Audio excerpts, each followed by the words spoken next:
Maleifua mai Samoa, Maleifua ngalelei au Setalia i lelei tai au fou, tai au manuia New Zealand ma le malo tele o Amerika, manisi tafa o le lalolangi o lo o atia i le malosi, o le au aunanga le maot Samoa vi inga o le atua, mai moa mai ai le mamalu o le atunuu, le tai au manino, le tai au tutoa, le tai au matangofi o le asolulu, se funu malelua o ke topa lua afe lua lua, Malo soifua manuia i le mamalo so tātou atunuu, i le susunga i au ona totofia le atua, i so se fata tapuai, i le nganga whaaloalo i whaafeiloa i atuai, au ona tof i le whaafea ngai ngā le maota Samoa vi inga o le atua, lau susunga o Reverend Esau a Sora Vienna, le anama le whaletua ia o pulasi, lau susunga i le toia ina, tai o le ekalesia me ti Samoa so whaatasi, Reverend Sione Tauleonta, Pastor Visita Felava i Amosa, Malifalitua i Avai Amosa,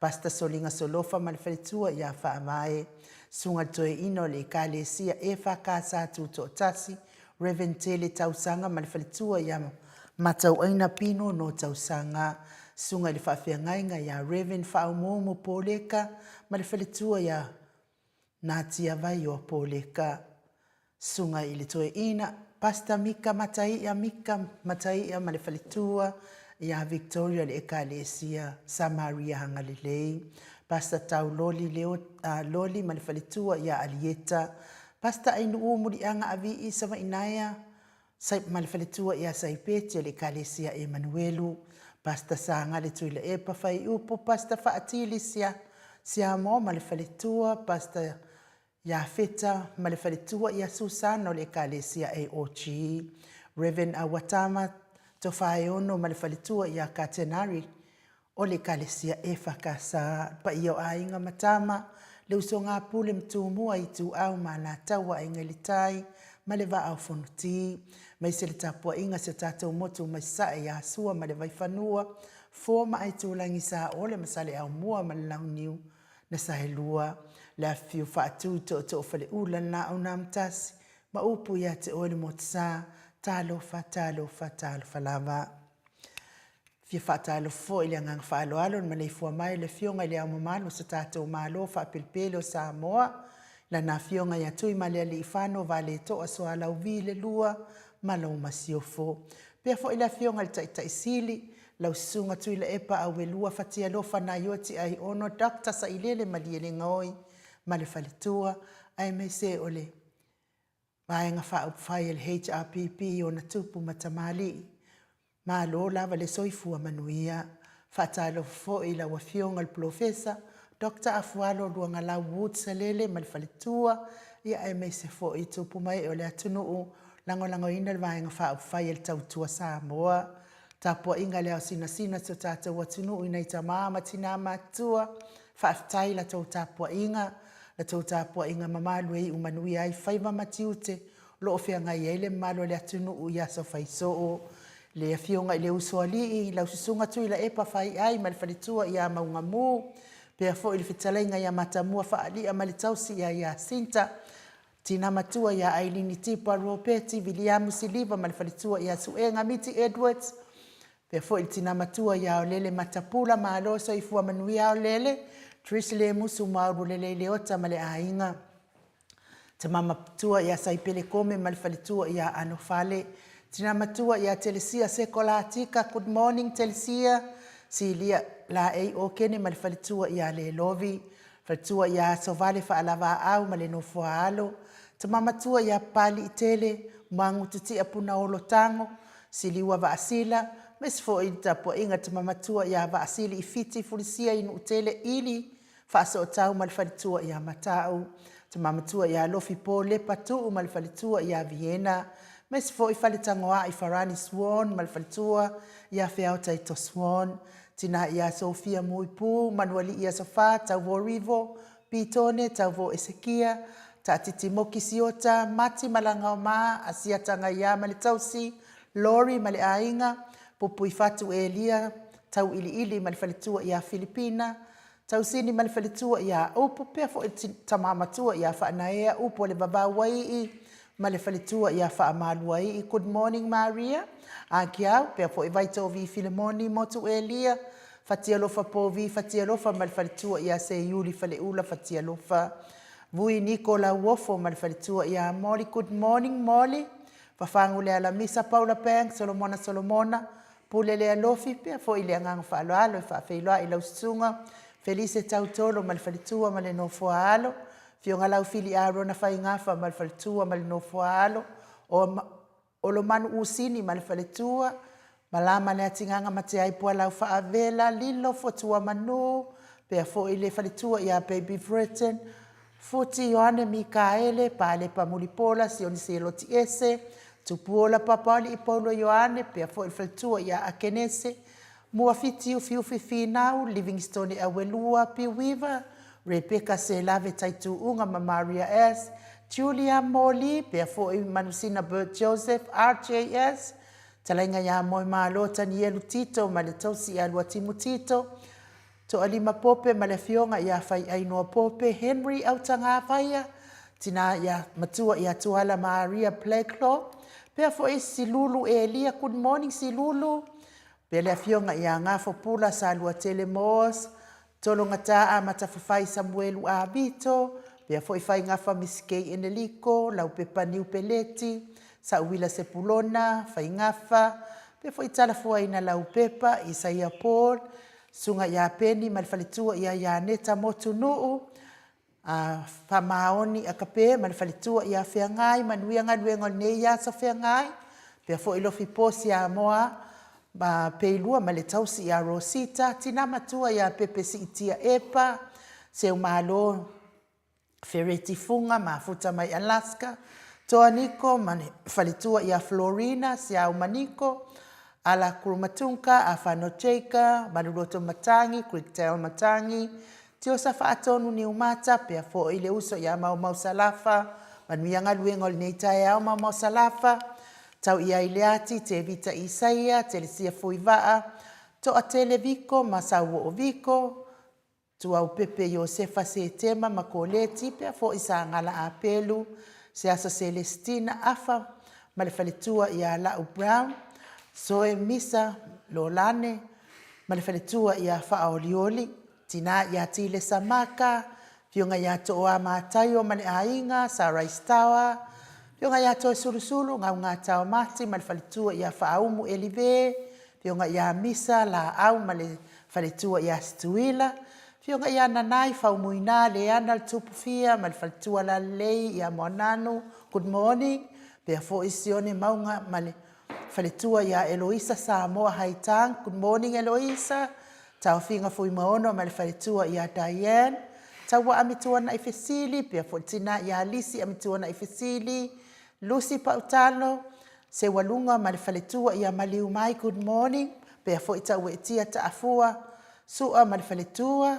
tamama tua ia tapua I le fau ma le faletua ia Pepa Loto Madorfi Yohanes Tawa tinama tua ia Eseta Tamala good morning Eseta fionga ia Lolo Matawama ma le faletua ia Ngafo Sefulu Pauli Talione Vitali ma le faletua ia Caroline Ross tu ile tufunga pea fo ile fionga ia Faumuina po wesi tangi ilima ma le faletua ia Dania tinama tua ia Sinao le Vaiana uli tabai maloso I fo manuia uli pe fo ili falo afa fitalainga ia le musu nga Uta Brown maltina male tausi ia Tina pe fo ia talanga ia tupa vai lilingi monanu mal faletua ia Marina ia le faletua fo ia lua ipo se malai male ainga malo lava so I fo manuia le nei tai au fo mas fo I whaafeiloa I ni malu la tunu o e olo I le ita ua o la tau suafa a olo mafuta tato pokalame malo so I fua manuia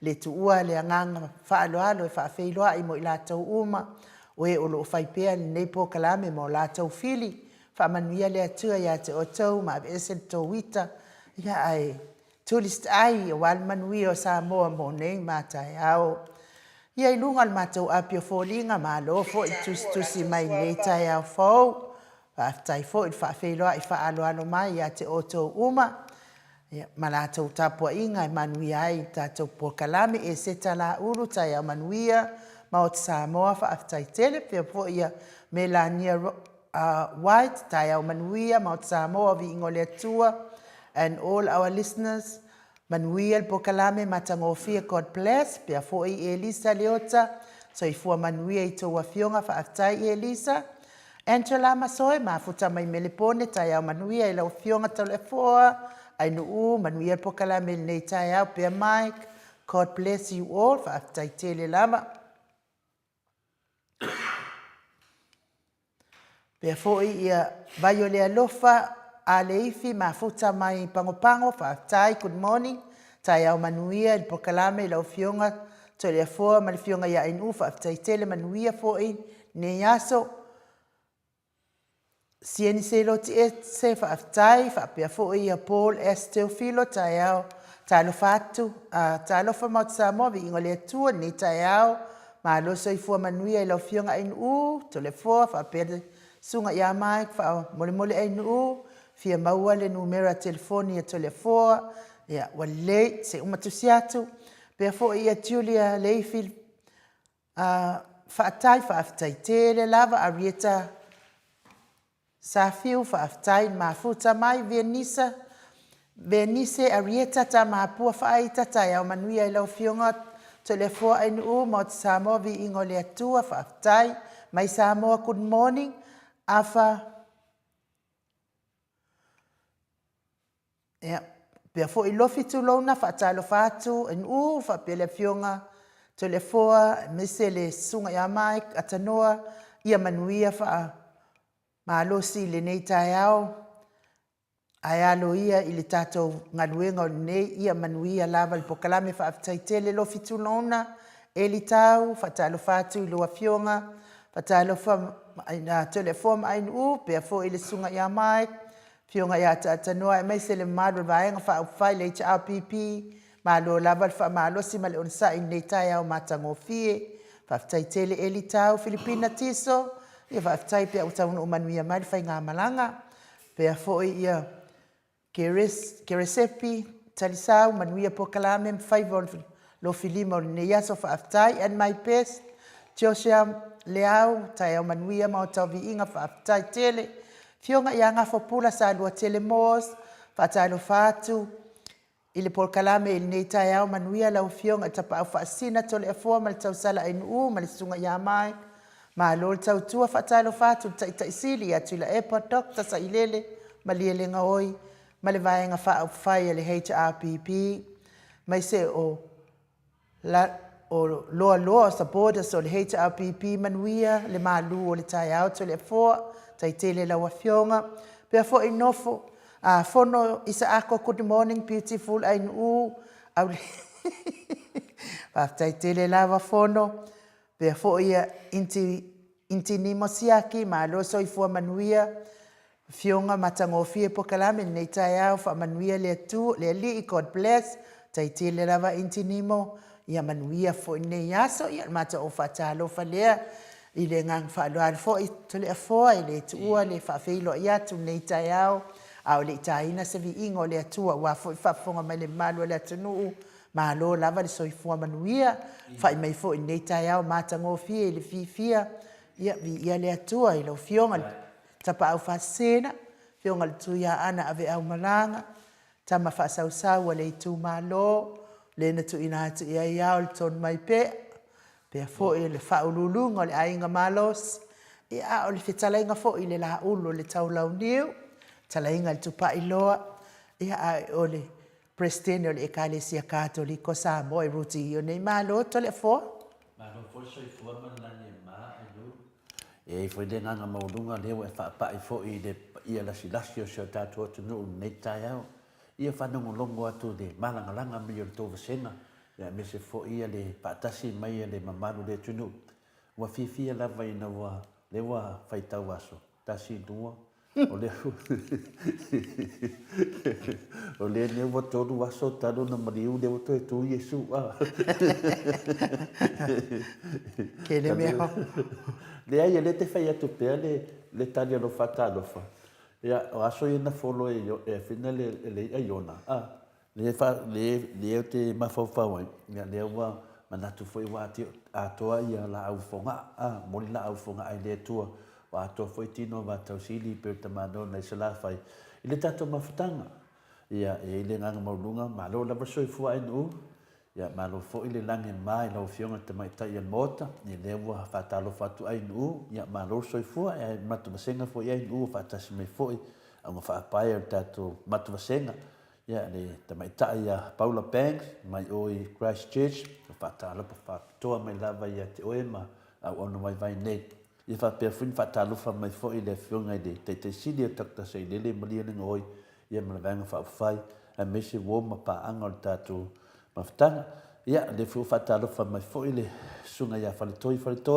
le wa ai ya wa ai tu de po me le ato no kusi le wa lafu atu lo me alofa le telenga ya sal eulon mo faiva ya peilua ya po alof po fo e pe na la si fie dungon tato penot pailani ia mo fu never know itinaya fa malwai ia lo mana mia la valo tua tosi mele temine ia no kangolo le senno o pinali o fa mon monetina lenga e mai le so mo ia mo fiu sa ili lungo la ana po ia to mole manoa ia tu mo no dunga ia to no sen o ia do fipo ia va to foi lo me ano foi lo was fa na lo ono so mal fitu tau sanga ia fa pena foi ia to li ma pope fa tasi mai foi ni tai fa tai lava te o tama te mahatu lau sunga to lima ma lo so i fua malange ma lo fat fo i le faltua ya fa pe fo i fa tasi na lo fa tasi mai fa malwai ya na wa va tu fa sisilanga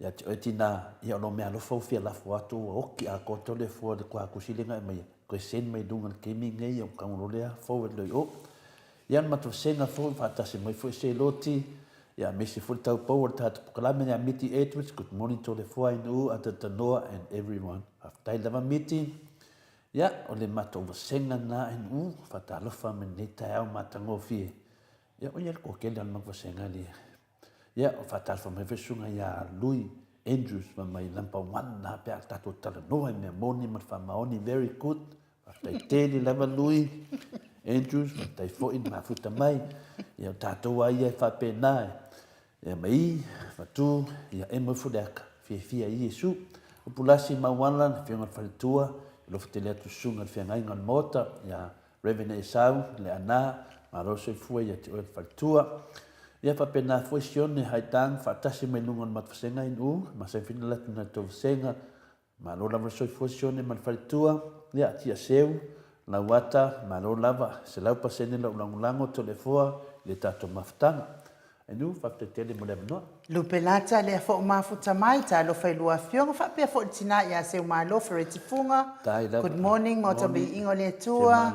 Ta lo fai lua fionga to le fo mai nu Mike fa ai fa ta lo fa tu tua fa man malo Yesu Keriso vi ia le tua nei tai au fo lo na lo fa ala fa mai manuia mai le tua ia vi ia le tua nei yaso i tato pokalame matango fie.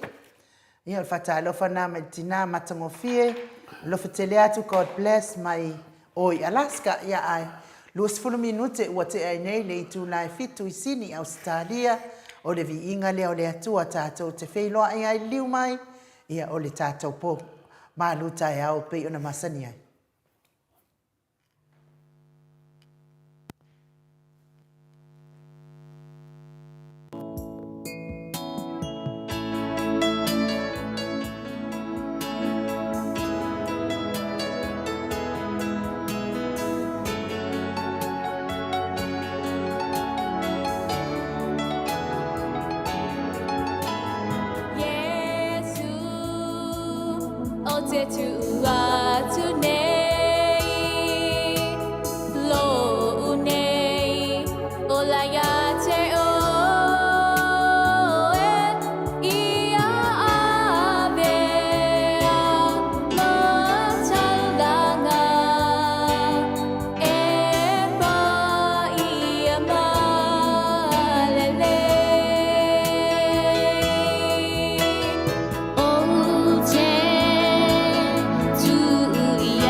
Luas fulu ma le fami no te ua te ai nei le tu lai fitu I sini au se talia.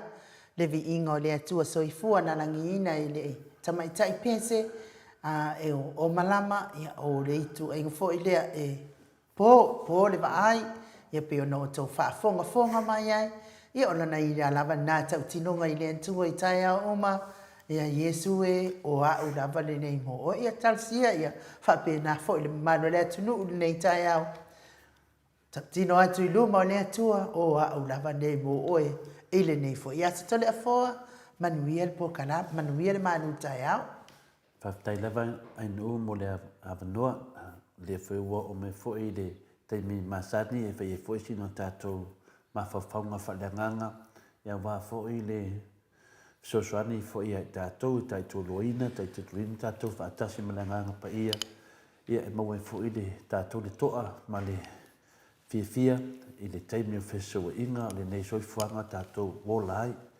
ia o te manatu le nā, o le viinga nā le tua usuna ni te mai tai e pōle wa ai pe tau waso ia aelo I aila na anganga atoa o hao nei mo o Yesu ma upolo na pese. O le toi pule au ia tia awa pule ai o Yesu ia papenale anganga ia tātou a tātou anga ia tu ma tātou whetu whaai papenale tātou whaasoa tātou tau nei tau a whale anganga o tātou lutia I puava ni nei temi ono lea ono le mahalosi mai o le sau o le li e laulangi ma ana whainga o lo whapenal whaatama ia ai o tou ma mātou nei o le whanau o le atua I le nufuai la tātou te mawhawhau pei a wala lo sosuani mai e le atua leu mahasani lava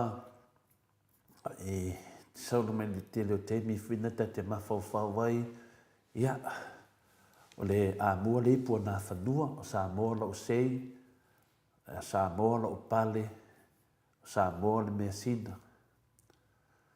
E le ngona mawalunga o tātou e sisi lewa le whaamalama ia matila tilo si au tātou atunu pele. E whapena fo ila ngona o tātou tua a ua whailangi, e whapena no lato mo o si o tātou atunu pele. Lala fo ilea e whatu ai, po ngā awhia, le vai panoa lo whapenga ngā ki ai, ma hapili ki ai, ma tātou le mautonu ai. O ngā whea lava lo whapena o na lifa iei le whainga tā lo soifonga tātou iei, e hala le tātou taltonunga ia Yesu, ia peila le pese ne te mai tai, o au nei mo oe, o fuina atu o le toi pula ia tawa pule o Yesu papena le tato savalina o lo tato wo fatasi ma Yesu tato te tala noa awone tato fefe tau tala le mi tono le tua ia o le mta upula tato faso ni nei pai ma tato maluta ia falanganga o Yesu ma porokiki po o Yesu ma mea fa porokiki le o tato lutia I puava ia to ina mea Piso wa inga tato iai. Ai se tato mai la fionga pa ia le tua o Yesu ma porokiki. Po o Yesu foi ma mea wha porokiki. O le tusi fai tau la tato fai tawina a mai ia ni maua le fionga pa ia le tua. E wha penano wha tomua ai se wha amana malamanga. Se mea alofa o le tua tu ina mai a tato te wha longolongo ila na fionga pa ia. Ia e mese foi tātou savavali jai, a tonu mau waile tātou file mū e le pisiningia, lau fionga, tamai tai mauta sungai nu, pempei anai fai taua maile mātaio e lusu matolu, lau na fai upu e lusu matolu, fa ngata mai lusu manvalu, fa mole la. O I tālo whai a te o tōtu si upu mwharisaio, tangata whaafiami o tonu, ua o tō avatu mea se furuai o le mili ma le aneto, ma le kumina, a ua tuu e o tō o mea sili o I le tūla fono, o le ame o tonu, ma le alofa, ma le whaamaoni, e tatau pe ana whainei mea, ai aua fo I le tuua nā mea. O tō taitai tau waso, ua o tō whaapili le namu, a ua outou folo atoa le kamela. O i talofa ia te outou tusi upu ma farisaio, tangata faafia mi o tonu, ua outou faamamā le tua o le ipu ma le tanoa, a o totonu ua tutumu i mea ua whaoa ma le ami o leanga. O oena le farisaio tau aso, ia e mua i faamamā i totonu o le ipu ma le tanoa, ina ia mamā atoa ma le tua. O i talofa ia te outou tusi upu ma farisaio, tangata faafiami o tonu, a wā e tutusa outou matuunga mau, ua faasina sinaina, o loo mata ngofia i fafo, a o totonu, ua tutumu i ivi o tangata oti, ma mea leanga uma. E whaapea fo i o tou, o fafo ua mataami o tonu i luma o tangata, a o totonu, ua tutumu o tou le pepelo, ma le amio le tonu. Whaangaka fia? Whaangata mai te mine mena wa iai. Lufun balo. Lufun balo, whaktai lawa i u, whaktai lawa mo le whonga ino le whionga pa ia le atua. O le manatu au, ne o tō whaafonga mai le whionga pa ia le atua, whapenana tātou wanga iai. O lo moni moni, pō mai iai se whiau mo i tātou. Masalo nisi o tātou e whaaloalo te le tātou i o tātou whaiwhiau. O nisi fui o tātou ta ola mai a i talaanga o tātou hainga ma tātou mātua ia e tātou te whaaloalo i o tātou whaiwhiau po au nā lea tua. O le mea sili lea o nā whina lea nā tāua o tātou o whina lea o tangata Samoa e tausi whiangaina. Ia lele wo o mele tato whaasoa, ia pole, ia tato te le whewhewe whaaleo, ia mea mea tonu, mea sao. Leo tato te sailia po ngā whea, o le wahenga o lo whapena o na mamai, le sao Samoa, whapena o na awhatia i le sao Samoa, i le tele o le whita ngai, ma le whiloto lea ngai, ma le whitu iai. Ia tātou whaasoa fo i le isi aso, o le mea o lo iai le whita ngai ma le whi ino ai, o nā o lo tuloto i ele alofa mananga lei o le tua. Le ala wa iai e le tātou whaasoa le nei tai au, ne ato whaafonga whamanuia le tua, ai nu, whamanuia le tua le whonga ina lona whionga pa ia, au whaafonga ta māmati nā, so se tangata le nei pōkalame. O le whasiri, o le manatu au tū, ma le whasiri. O Yesu, o le au polokiki. Yesu, ma le au polokiki, po le au politician le tātou te tatanoa ai. Leo tātou tatanoa ya Yesu, ma le au polokiki, i le whenga inga fōu. Sa tātou talanoa tala ia Mose, sa tātou i tu la fono, e se fulu, o nālo whapena, na taina mai ai tātou, ai si tātou talanoa la, i le whaatusaina Yesu o mene o whaiwhiau. O le pua se tala Yesu i mene o whaiwhiau. E rewhina i le teimi o Mose se i o man teimi nei mane amatanga lawa fofuanga lalani. O mea mamana ia e hao na tātou tatal no ai ma whamanatu. Maua i tātou le loto tele e whinau le amiotonu.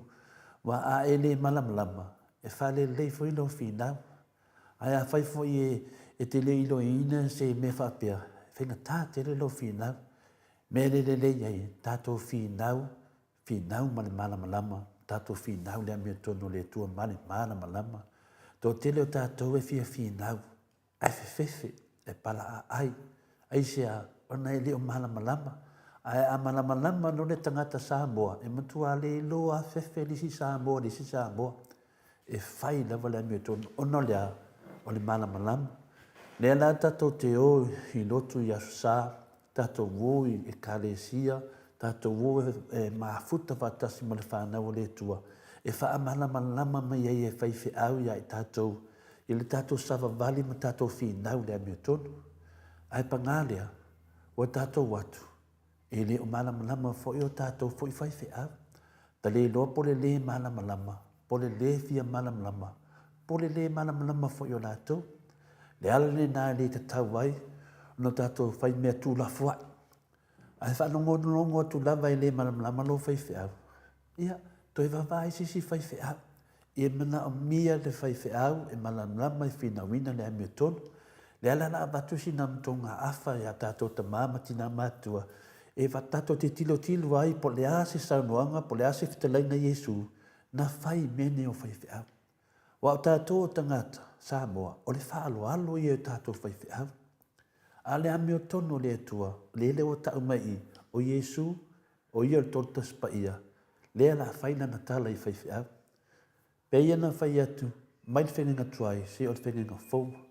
O ai le au porkiki lea, e whaasang ai, e tau o le whitalainga tu sa o Yesu. O ai le au porkiki lea, e whaasang ai, ma tau whitalainga tu sa o nei a Yesu, e peon tātou whai tau ma whaanongolongo i aile nei tai au. O le fesili tele ana, o ai. O le fesili, a o ai whai pule ia. Le whaasanga i aile whitalainga tu sa o le tātou alii, peon whai tau ina le whionga pa ia le atua. O le autosi upu, o le au farisaio, o tai o malo, tai o malo i utai. Ma o tai fo ia po whaife au o le ekalesia po le lotu i utai. Na, whaife au ia na tu sa o lawa ia saunoanga le tato li whaola, e le alo. O upu po whai upu sa tato whai tau ma whanongolongo i ai. O whetalenga tu sao le wha loa na a Yesu i whaife au o le lotu po le kalesia i utai. O upu tu sao ana Yesu e le wha loa. Tu sao la mai whaife au i utai. O le au tu si upu ma le au farisaio o la tauia o lo whaia ma wha malosia tu la fonu tu tono le malo ma le kalesia. Whaingofia ia, whaingofia ina malamlama, saunoanga ni Yesu. Ni o tatu a maia le whiong pa ia le tua, se i wha malamlama po ngā whia tonu a le whewhewhe le tatu atunu. Po ngā whia tonu a le whewhewhe i tatu, i le tau whawhewhe le sau. O le ngata sau mai whai pule, sau mai le tatu malo le whas. A le wa sau fo i o tatu whaiwhi au, le tau whawhewhe le awa, awa lango le whaiwhi au. Le la tatou a mai le fiong pa ia le atu nei tai au. Se i whamatala ia tatou. Pe la tatou whewhewhe ia. Pe ia se whaseninga malosi. Tatou whi nau lea mea tonu. Ioe, a se uta, ia tonu tai. I whape nā le tatou soifuanga o le nei. Mawhau ifo le tangata i lona tofi na mai le tua. Te i whaasosolo atu tatou mawhauwhaunga o le whaafita au li tele ana o lo whengai mai Yesu i le matanga o lona ngaluenga whaola. Ioe, o mea umaia sa te tupu te mi Yesu, sa ave vesi vai te mi Yesu, ai maa fua fu e ai mene o whaiwhi au. Lea lau tātou wo o me le saha lea tunu o tātou whina wina, se te mi mua ne o tātou wapa ai ai. O tātou wapa ai ai na ave o tātou whaiwhi au whamisinonga. I le tu mai le whenga masa ave le whamisinonga, o lea le tali, a mai le tali le whamisinonga, ioi e maa lo whaiwhi au. A le watu lai mai le whenga pālota, woi loa i, o le whaau ana le whamisnonga, ma mea na whamisnonga, lo wasaua se i tau malikingi. Whewhe pēna whaapea tātou te, yo ia Yesu, si o tātou malama i, e whaingo fia ia. Lea lau a vea ma mea wa pe wasu ma lia ia sātani mai lātou. Lea la tātou tata no ai, pe whawhewhea, au lea fo i saunoanga Yesu tu sao, na ave meni o whaiwhi au. O ti tali tonu no whapena fo ina launga mai Yesu i o tātou whaiwhi au i tātou vai temi. Wau Yesu on whai mai, o le atu atu le nganga pa ia. Ioe, la walo, te piso soani. Le ia le nganga pa ia le tātou te mafuta i te miuma. O le whawhi tau ni tele ana o lo whiangai mai Yesu le amatanga o lona tala inga. O whaiwhi au, o ngā venga whaola. Po le tala ina o le tala lei e winga le malo le atua.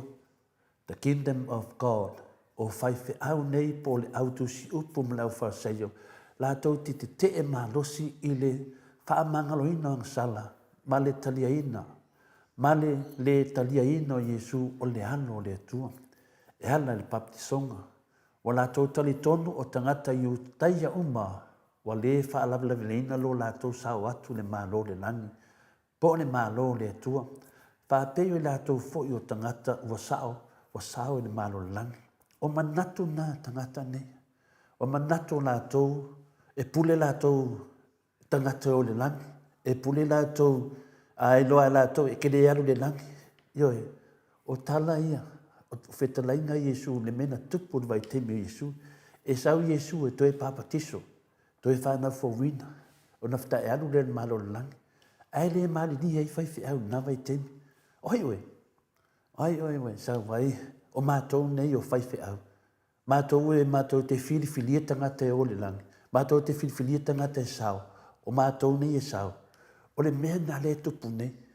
Ioe, ua tātou wawa ai o tātou whaiwhi au ne vai temi. O le mea na, o le wa tupu mai mea sa tu tupu yaso nei. Ioe, ua pei a le ui atu i alatou, e le atu sesi mahalo le langi. A le whaia me whaia atu i whaiwhi au, e le sao le langi. O le mea tonu ana le wa tupu sa mo le temi nei. O le wa sau e man tau whaafefe. Aisea, a le tāti tia mai whaavaya o le tusipa ia. Le tāti tia mai whaavaya o tangata kerisiano. Le a mea tātou te whewhe, pe a tātou malamalama le whionga pa ia le atua. Le alau tātou wawa aia i le tusi whaitau. O le talana a whina le lau tusi upu ma lau whaisai. O la tau lau whaiwhi au o le. A le nā mai temi, i le lotu. La tau na whaiwhi au. A palai mai tātou temi, nea whai mai, oi Iesu. Wawa e sau ni whai mai, o mātou. Ia, o upu o le whionga pa ia le atua, le tātou talano ai. O la tau tali tono tangata i teia, o malapa. O tali tono lau whaiwhi au nei. A le ui mai a lātou, a le ustai mai a lātou. E le sao se sin malo le langi. Pe o ia Iesu le alo le atua, e le iloa e whaiwhi au. A pe nā fo te mina o e tātou i te mina. O le whete na inga nā, o le tali tonunga o nei whaiwhi au, ma le tala le lei e winga le malo le atua. Whaapei o na whaapei nā foi. Iesu, ia whatanu wina lama me umaia. O lea la na sau noa ilo Iesu e peo n tātou whaitau wai. E ma mawha tele ma tui upo sau noanga Iesu. E linda mai upo. Ioe, a whaatu le whaasa moa. O le moko aika Iesu te whaingo le mele. Kua ingo le kako i whaola. Whai meo tangata le. Kausia ko la fuku. Whai meo tangata o whaiwhi au. O tangata. A leo sau mo lato mau. O lato, o mātou nei o whaiwhi au. Sorry. Liki o a oki le sa moa. Peia o se pelu e whaatau ai umau nai tu e lua. Aisia, e tauma whaiwhi au e poloka le whaarutanga o tangata uma. Whaapeo na whinangalo i le tua. O upula na matua sasa Iesu le pātua o whaiwhi au. Ia, ion tātou whaafonga le iai. Ioi, le tauma whai o whaiwhi au e poloka le whaarutanga uma. E whaapeo na whinangalo i le tua. O mea uma i ana sautu la fono e se fulua. Le na mai e le tua ia mose, mai no nuu. Le o tato wa ai ai au wala wa poloka e whaiwhi au. Wa le tau sia tu la fono nei. Wa peo la tau, a le ui atu sesi ai la tau. Ua le sao le langi pol malo le tua. Sole. Ka rofa le, al mea te whaaftai e, o te whaaftai le tua. I le awhionga pa ia, i lana awhionga pa ia, o loo mai ai, whaata oto le dei mai le tonu, o le whaavahe po le awhionga pa ia le tua, o le tapasa tātou te sava vali ai. Lea lai wha ngalo ia tātou, au ne o tātou whiwhiwhi, au ne o tātou pala ai, ia tātou whinau, aisia o lea lo poloka i le tātou whalutanga, o poloka i le whina ngalo le tua, e poloka i meni o whaiwhi au. O upula na matua sasa Iesu le pātua o meni o whaiwhi au. Ia, toi whawhafonga tasi mai upu na whapenana sasa i le tātou ni whaola whaiwhi au. O i tā lofa i a te o tau le autusi upu ma le au wharaseio. Ta ngata whawhia me o tonu. Wa o tō watu mea manongi. O mea whatau waa male le tāua. E whai ai o tō tau langa po le se furuai. Ai tuu me le lei. Mea tāu male sili o loo i le tū la fono. Tū la fono i e se furu. E te tau na watu e whai ai o tō tau langa. Sila la o tau i mea lo whai e whai whia. Awane i ngamo. Lea na tātou whaitaunga fo I lisi fo I tātou maru tai au. O tala ia mani whenga tuai. Lea na whailoa mai ele fio mani tātou ni whaola Isu Kiriso. Lea tau nuu mani whenga fo. Ana lea I whenga tuai. E lea I se whenga fo. Ana lea I tu la fono le whenga tuai. Manu e hoki a koka kou le whenga fo. Lea lawa tau mani nei tai au. Whawhonga I le upu lea. Le sai le tātou ni whaola. Lea mtua I sasa le tātou ni whaola. Mene o whaiwhau. Oi tā lofa ia te o tau le au tusi upu man au wharsaio. O tusi upu wharsaio. O whaiwhau na tātou mai temi nei. O tangata whawhia me o tonu. O tau abatu mea manongi. O mea whatau waa mani le tau e whaiai o tau langa pōris fuwai. Ai tuu mere le. Mea tā ua mani sili sili. O lo I tu la fono. O tu la fono I e se furu e rife iai. E te tau na watu e whaiai o tau langa. O haia mea. O haia mea le e tā ua. Mea tā ua. Po mea sili sili o loo I le tu la fono nei e se furu. Ia. Whafonga mai se lau atu mea tā ua ia. Mea ia. Le tala noa mai e tu la fono e se furu. Mea mua. O le amio tonu. O le amio tonu. O le justice. O le mena lua. O le alofa. Ma le mena ni tonu. O le wha maoni. Mea ia le tau mai de tu la fono ia. Mea whai ngofie. Le amio tonu. O le alofa. O le wha maoni. Nā whetalai Jesu. Nā wha manino ai mea ia tonu. O mea nā sa ta tau. Ona o tau whaia e whai ai o tau taulanga. Ioi. E nā whai o tau taulanga ma le amio tonu. Whai o tau taulanga ma le alofa. Whai o tau taulanga ma le wha maoni. O mea nā e tonu sa tauna. Whai e tau taulanga. O mea fwoi nā. Ai pei tai. Wo tau le whaia. Wo tau tuu mea e ta tauna whai. Ia tātou whanonglongo la I le tō tāma I tele o Jesu. Ina wale whaia mea. Ioi. Le mela nā. Ai nu. Whama mole se te whai tau mai lava. Ia le lusu wha ma le lusu ma le bātu. Whama mole.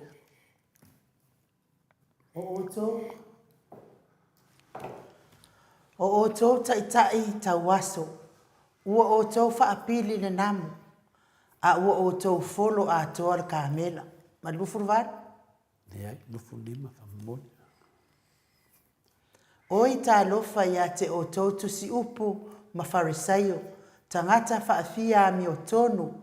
Ua o tau whaamamai le tuo le ipu ma le tānoa. A o to tonu. Ua tuutumu I mea ua whaoa.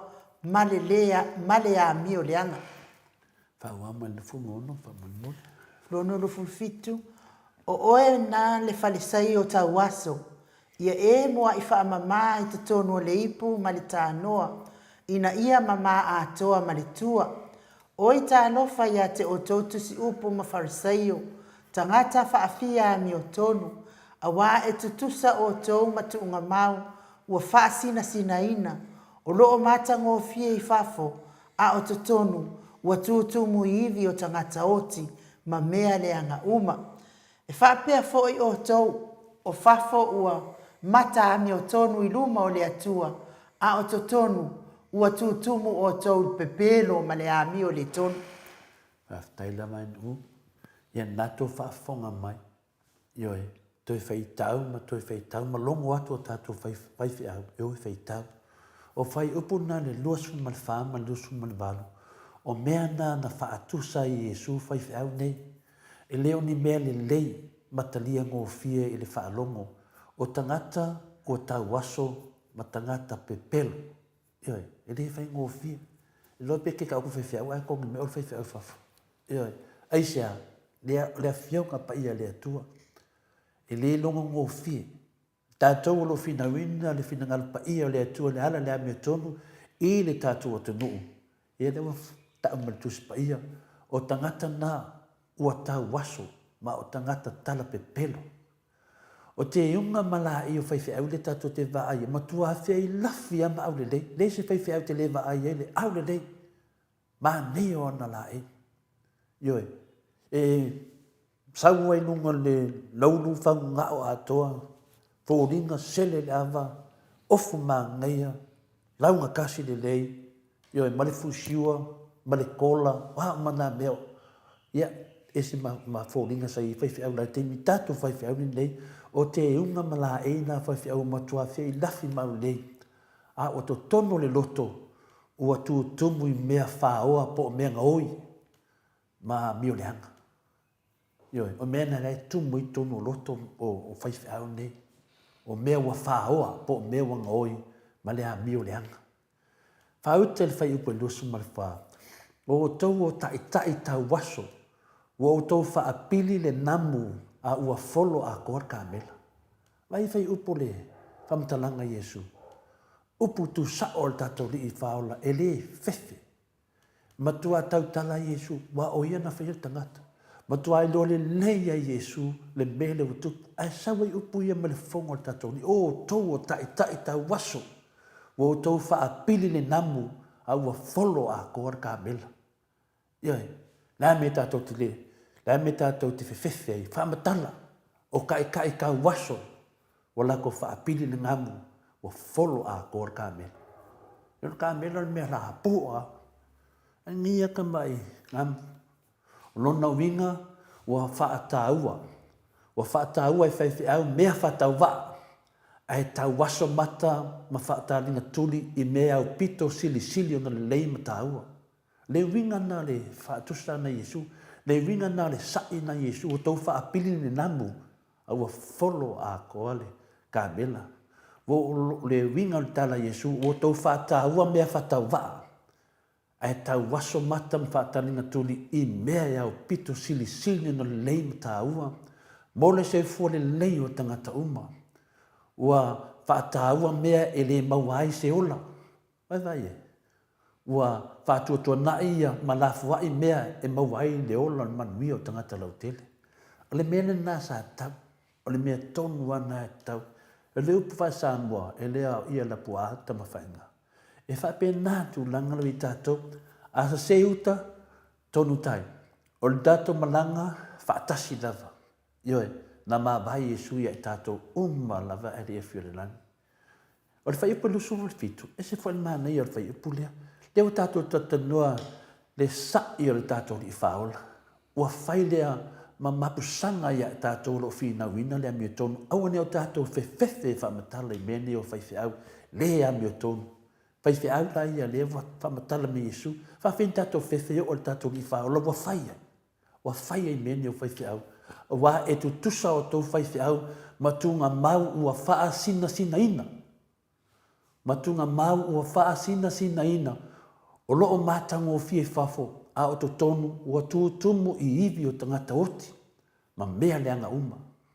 Mai rei whatusanga Yesu. E lese whatusanga ni mauto Samoa ino lea tua mauna paanga. O le whatusanga Yesu o loo te tonu lea fionga pa ia lea tua.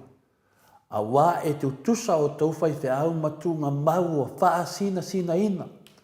O loo mātango o fie i whafo a o te tonu ua tumu i iwi o tangata oti ma mea leanga uma. E nana tātou wawa ai ai, ai vai ris whaiwheau whina le iai, le whaiwheau i e o ngei lango mea pio. Ma ngei o ofu, la ei suki, le ise me pa u, mai lalo se e vai se e tau lungo le laulu. Au le lei, ma ngeia.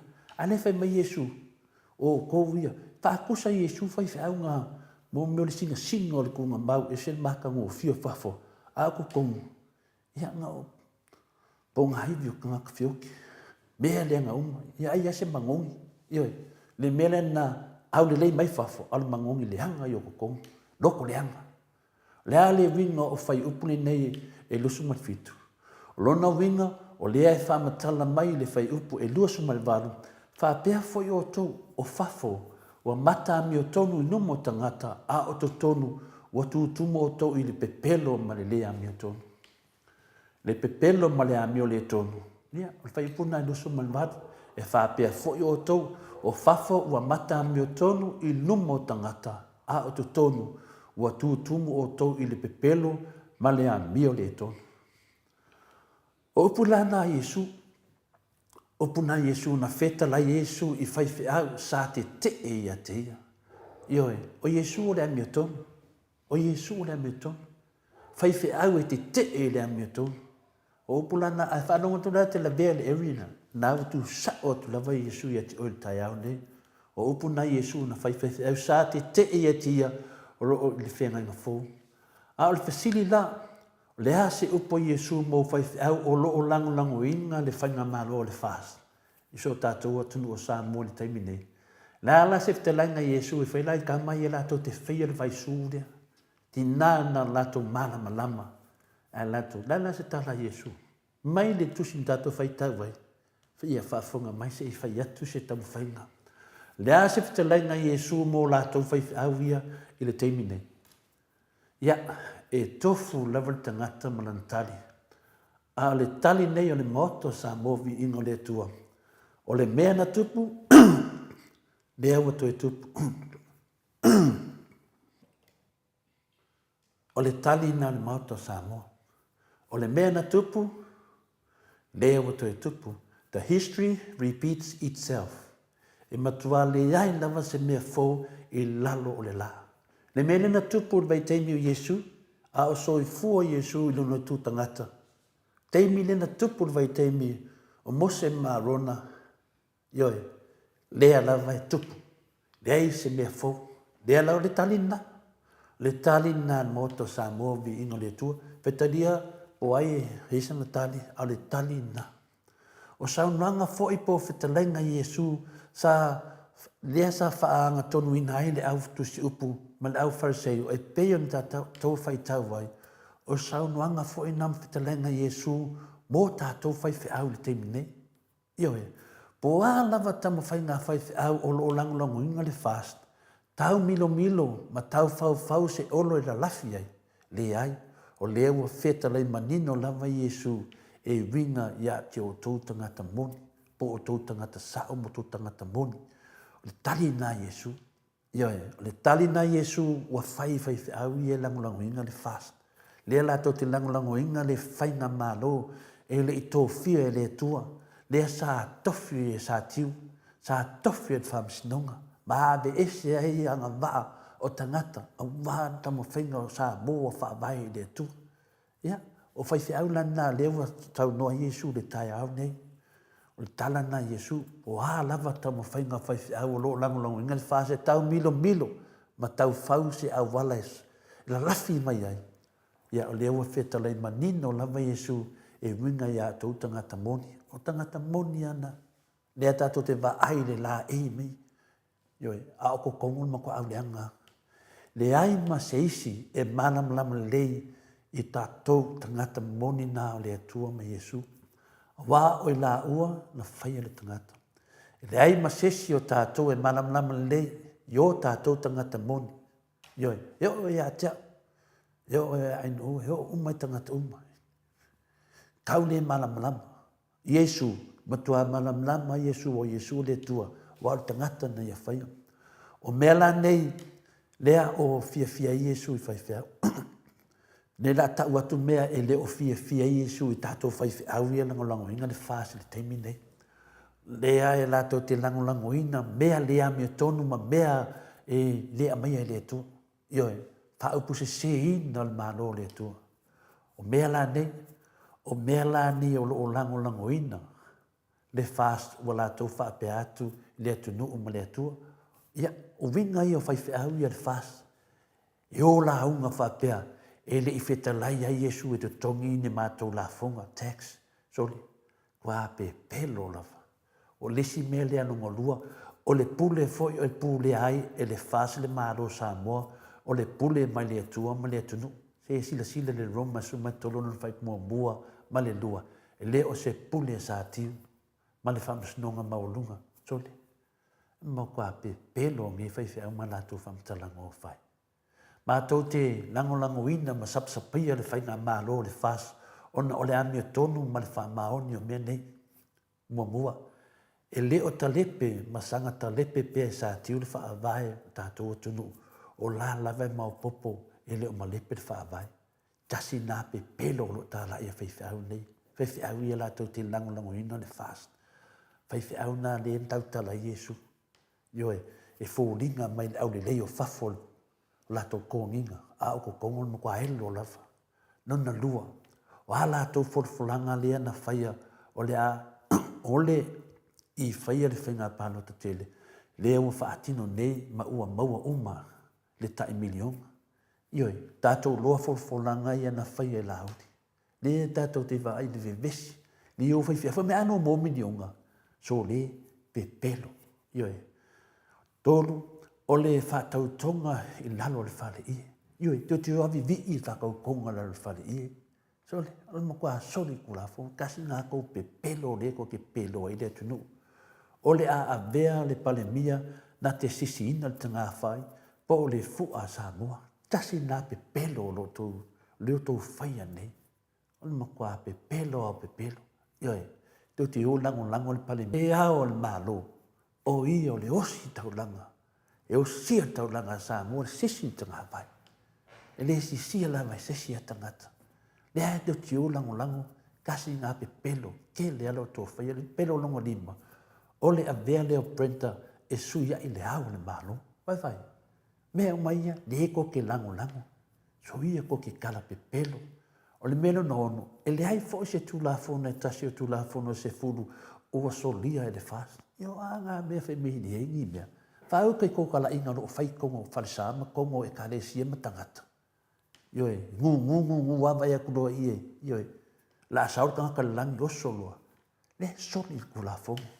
Le soli, kasi ngā pepelo, le pelo longa fiku, e te tau, maha mea tonu le mena tupu le asosu limo se tema. Le to te o, wha mei o le mea nga kupo nea ngai ka kaunga kupo so le. Kasi ngā pepelo, le ko ke whaia ngai. O le pepelo longa valo, e a mea kongo pe a mōlia le fas ma fali pui whai au, e la ngā ina le fina ngalo le tua, o lo tau tino ai whai ngā le alofa le fas. Sila. Le to ti o kapu wai, ko ki o lango le kele o whai au. Kalo si ia loka ia ki umanu, kalo si ia loka mulio, kalo si ia loka ko le fua. Ko ki kalo, kasi nā pepelo ma le anga sala ro ko vinga, ko ke mo, ioi, kini lopo ai le ko ki kakalo ai. O le vaenga longa iwa, e a meo tonu foi le whaia o se le lainga le malo po o le fast, ma le atua. E peo na tau alanga ina, le moto Samoa vi ingo le atua. Ona e le haise anga sala le fast, i lo la vā ma le atua. Ioe, le atu ti whaakaringa kuni la, wo levan tau loa e ka kaunga ma le fast e whaako ese le atua. Ma whai se wha le lenga, ma le atunu. Aisea, langa e lese lato atunu o le atunu o Samoa, le atunu o tangata umalafa. A le ato ti o lango. La e wha pēa o tō i o le lei, kasi ngā pepelo. O le pepelo muli a le a ko ki o ka lai. E a mi o tonu le soli ina o le sapati e whai ai wha masinonga. E vei o le sapati. Ioi, nga whai e sa ki u wha masinonga. A le a ko ki o lango. O ko o whai au pepelo. O le sumatasi, e a mi o tonu foi. Le sola ese o le palemia ma le funga fitalai. Ma whai pula le fas mai mulinu le aso su lima. A o to tuli ma au wai whai au i whafo le mautfono. Le a to ti o lango. Mea ia na sola e fia meema ma le funga fitalai. O tai o le palemene ma le tai o le kapeneta. Ma latu uma. Sola, le a to ti o pongi ma lango. O le tasi nā pepelo mā kuia. Ma le alofo i lumo le silfangati o le atua. Oi tā lofa ia te o tau lau tusi upu whaseo ma tangata whaapia ame o tono. Oi tā lofa ia te o tau lau tusi upu whaseo ma tangata whaapia ame o tono ma whaiwhi au o le whaas. Oi tā lofa ia te o tau lau tusi upu ma lau whaseo tangata whia whaame o tono a o te tono ma tua helo lava. Ia le nā, wā e tutusa o tau matunga mau o whaasina ina. O loo mata ngō fie whafo, a o te tonu tumu iwi o tangata oti, ma mea leanga uma, ma manongi leanga uma ngaka i mangongi. Ia, o le tala nā, ta māmati nā, awane tātou fefe, awane tātou se e whinale le kai maru o le kai au, le sa vali ato le whaife au o le fast, maanga la a le o whifta lai mai Jesu nei tai au. O le mea na tupu, o te tupu foi. Ioe, o tūnga mau e whaasina sina ina, ila mai o la e o le whaiwhi au, se lelo na awa, sa vali mai, malana mati o ata, sa vali malanta mai ato pele e tuspa ia, a o to tonu a tumu iwi o tangata oti, ma mea leanga uma, o le whetalainga na Iesu, mo i tātou ne teo whaftai nu, whaftai tele lava mo lea manoa. Ado, whate fo i lo fionga i le tapa au whaasena, tu se fo i man malo tai au, wa fo i whaafonga mai o le mamalo le atunu. Te tono le atato wo se vi ingo le atua, whasoro soro e tato pokalame pe una masani ai mai.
Se fulu minute ua te ai nei tu lai valu sini au se talia.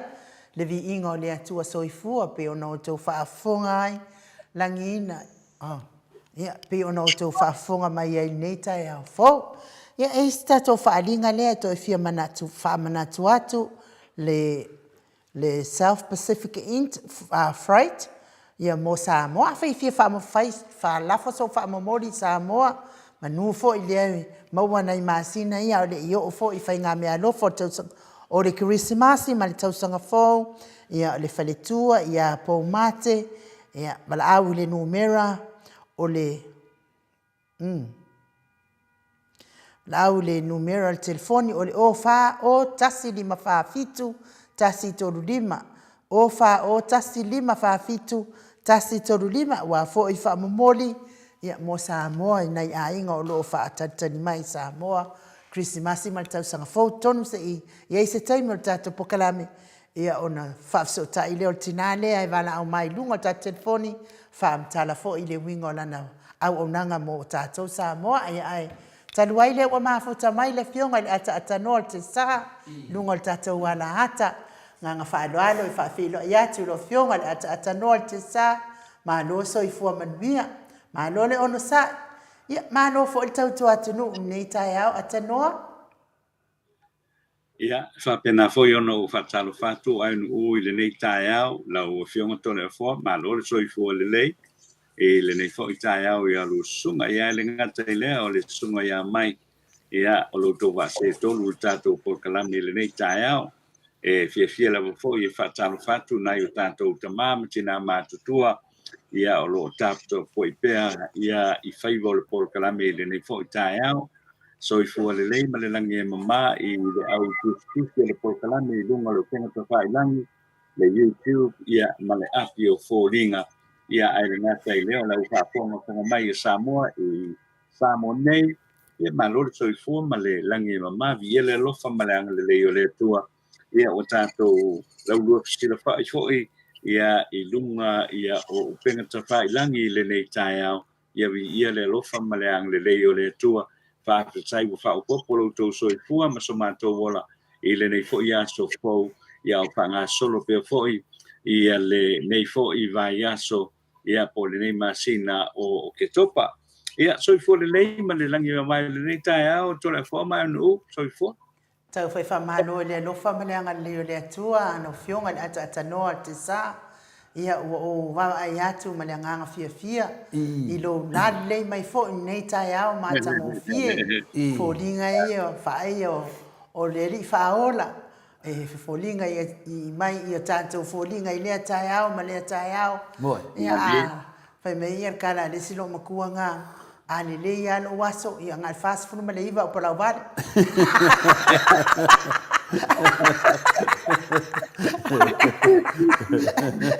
ale ala mo vaya tu lo la no vinga la ale de da so lo lo vinga pe fa fiku pe fa ba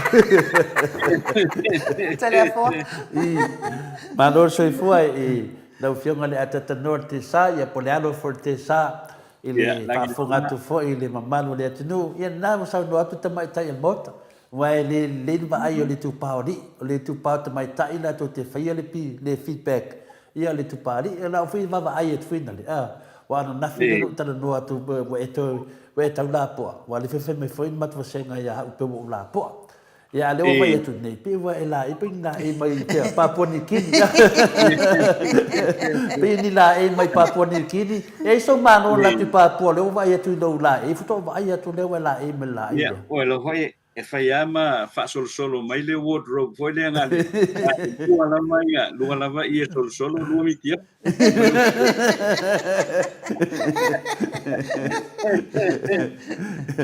yo el mesili le fa fonga tu le mamalo matu senga ia le o tatou ia no foi Samoa ia o mana mia lava nei la e vina le fa atunu ma le te vete se pa ponikin ia pe fa pe la to te mana o sila tu la leo le atatunu te sa ia na mai do la ia e vina le la e fa me na sulu tel mana na talen mo so ino la Samoa ai no tu langa na ia malo la vai la fionga ata no te sa Wa leva tele na ne afenga foi tatou ma na whanongolongo lo voice.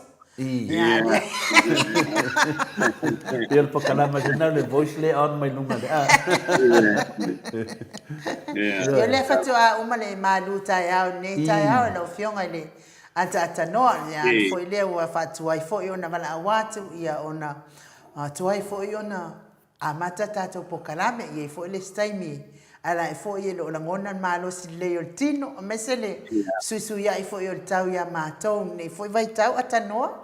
Ya ole tulanga lava lena wa le fa pe tu so uma ya so pe tu so kaya wa e biro ile e ala nge tsaya ya wa fa le ato to le malos ya wo so mai fa i vala ko ya pa wa e va ya le tu yo ko ni buena ya ole ole o pe tulanga lava lena le so fuanga le ta to te yai pa wa le ua via pele lo fa le tua ia lo mafaya on tato wal fa I fa nunga le le aso a wai le pe sa ka vale voi le il ta ya voi le fi ue I le ola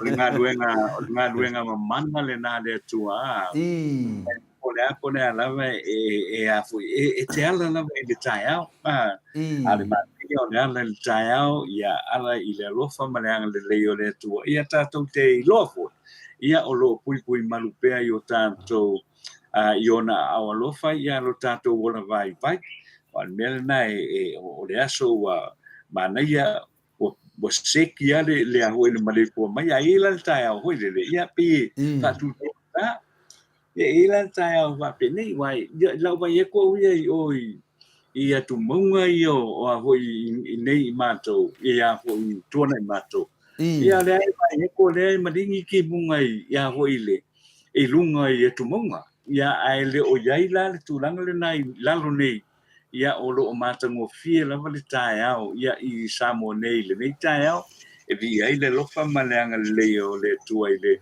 nei fo ia so fo o tanto o le mai to le fo mai no ya ma no le sau noa ata noa wo manatua fo I la sau noa ata noa ma to I nei o le umatua o le fai ngā malo sau ste fai ngā malo fo ia fai mea fo fai mea fo e fa fia ina fo le malo le tunu Australia o matu le fai ngā malo sau le fai ngā malo fai mea fo a o mea fo o na o mea le ia fo e fa fia ina fo le malo le ia le sila fai ngā malo ile na tu ana ia tu nei la fionga ata no tesa ia na fai fo I fai ngā mea lo fa le e ta I lima se lau ia morta mai titi morta e lakia ia la ia ainga fo I to atele ana tau fana ia mau mai fo I le pone sina a fai o le pepe fo fa to a fana ia mau fo I lan tu petele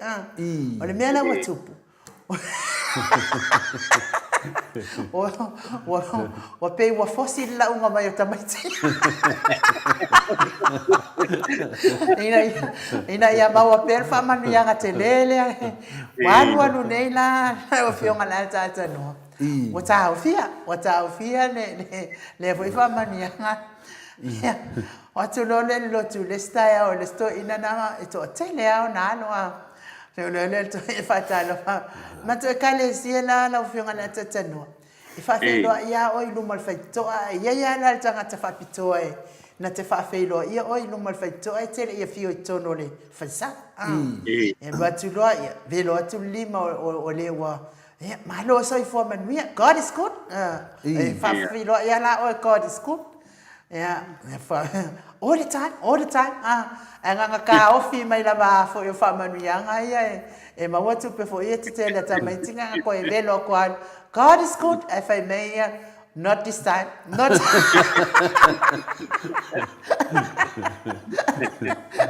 on the top why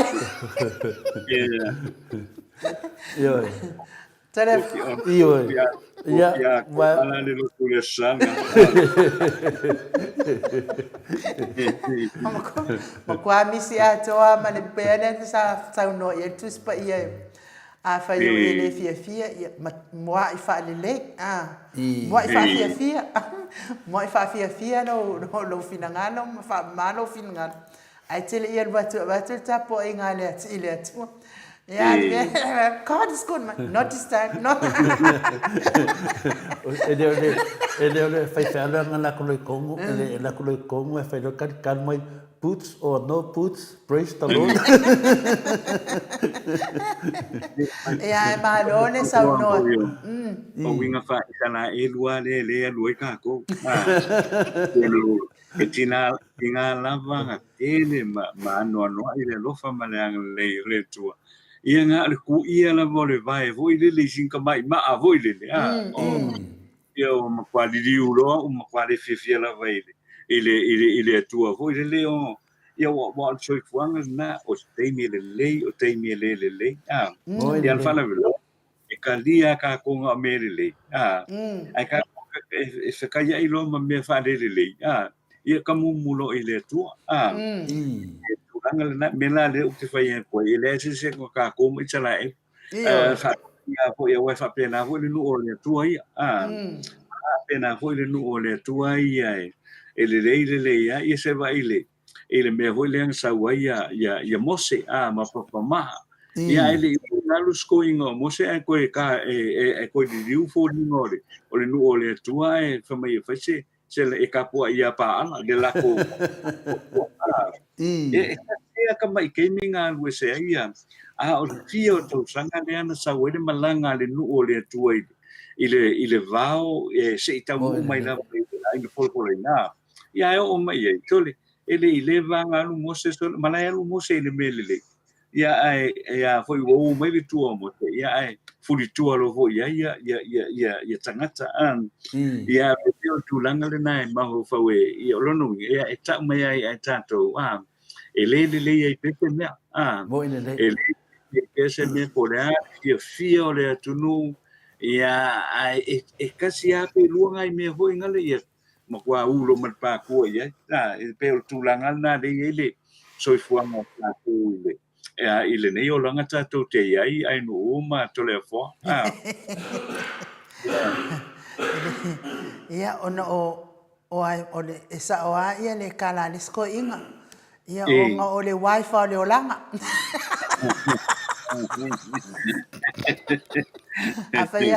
afaya kul fa mo wa yo le olanga fa me ko inga ia o pa wa le wifi o le olanga na ko ai ia le atua ata noa mo lava ia tatou o le whanau o le atua tatou te tau mawhai le aso ma le aso ia wale tatou mafutanga ma le atua ina ia uma se aso o fia mai pea le atua ia tatou lana whanau e tusa ma le tausinga o ana polo a inga e peo na au mai tatou te ola ma fia i nei langi ata noa mana ia lau whaanongolongo atu fo ia o tala fo le aso ana nafi ia ona o le oi o le mamado le atunu le o ia nei tangata o le soifuanga ia tatou inai Samoa le ala o mana ia lau whaanongolongo atu i lau fiong whapea o le ua ave le tuse le fionga tamaitai pale mia i le whaatonu o tau o loa i le matanga nuenga i whaatonu inai tau o loa pe ai se lava ua matua si ma wadunga ai le tau o loa o te tonu atanoa pe mfaini toi whalau tele mai ia lo finangalo lea a wafa afonga mai le malu le tunu a matua leva tele na oi le malu le tunu ia ale fatu a batu tu se le fionga tama itai pale mia ia o lono winga tu langa le wa yai pisinisi ina wale o matasi male tu langa male fatu langa na tauna ia wasu la vale profiki le fata woloa ia to le atanoa ile tawol soifuang tai ai no ile vaenga le wa pe o tulanga le sa tu ia tua ia ele afionga fo ia le tai o le tuangai ia le fainga malo le tulanga le wa ia sa fe wale o matu fo la mtanga le me nei ia o no le o si le tau le sua o si le tau le pensini ma fu mai tau le ia fo i Ukraine ma Rusia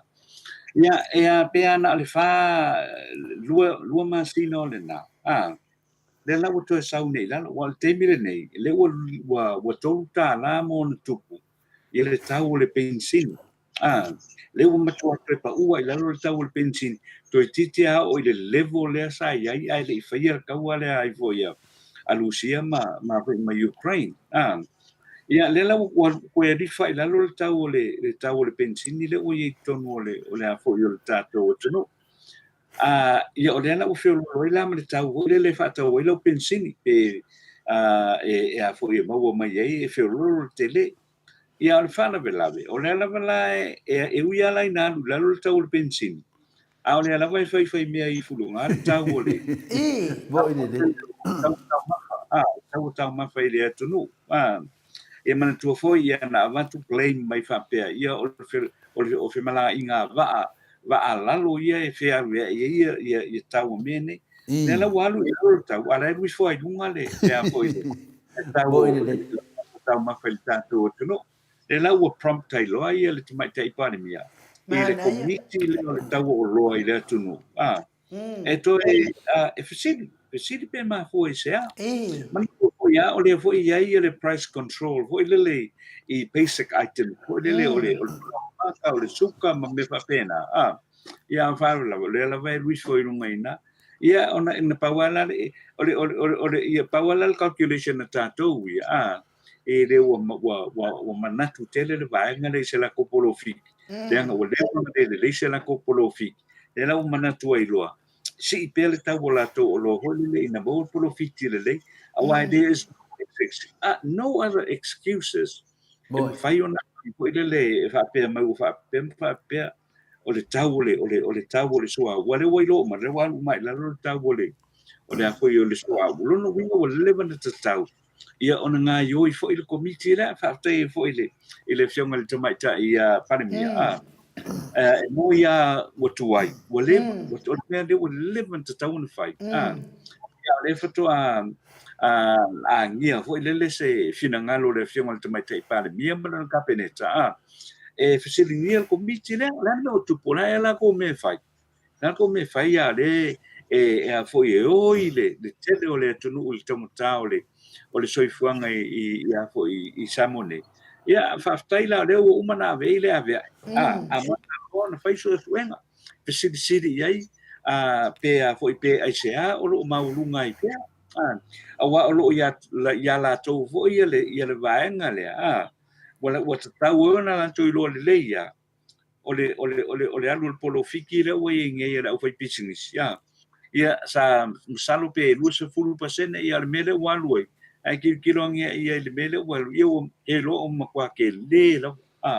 o te le la ko polo fiki ia tau a foi na fai ma tilo mai tu el tanto tu wa ole au tau la vale tu o ina fo tu ia la to tu ia la to fo le malosi o le tele ni le ama tu e fata wi o lo ale al tato tu pa wale me i pa wala me i faftai o le o ave ave fai le ngal le su e mai pe ma fu ai ya fa sala tangata pe ava pe ole motivale e o tong tai di so fuanga ole mana ole i tele le afo i le tele la to profit ale meta ta wa na fa motino foi le ia o even le ya foi le distribution ole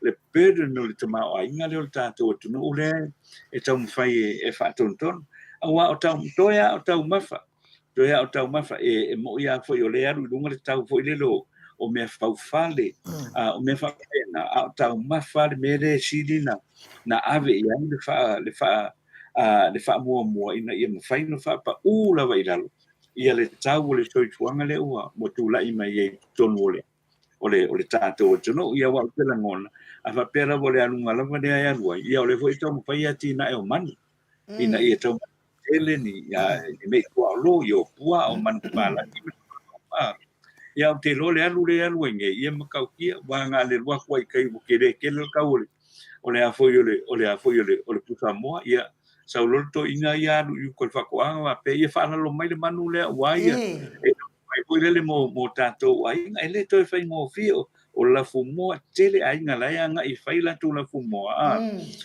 talu me na tu le mel tu langa le ia wa ai fo ia na ole a tau mafalo fo ia nga le fadifu kalo uma ai pi ai ai singa belo lo ho ile le posu paumu ia o ma ia ho ngadi ile vai ia soma ma le vai ia so api o tu langa le na mai tau ia to le forma o vai tau forma le tato o tu I Samoa basic items ai tau ngata basic items na te tau na ngā yo ele malo vai se fuafuanga ia tu I lango mai tu lalo even lava wai o mena le sa ave ile fa mo hoile o le tau le fala mata o le tau le tuka o tau loa na me fai na fai titi mai awa o tele lava o loa na yo loa na le a fo a fo o maulunga tau ia ma tu e flunga le tau so kwanga le tato tunu ai am fai tu lalo ya nai o loa na o tuka awa le fa pe o le suka e fa ye le pulu fa ma fu foi le tau o le suka e tau ma fai foi le lo fa suka le ki awa a le se me le ma nga ya la vai le ingui ngol ki are sum pa le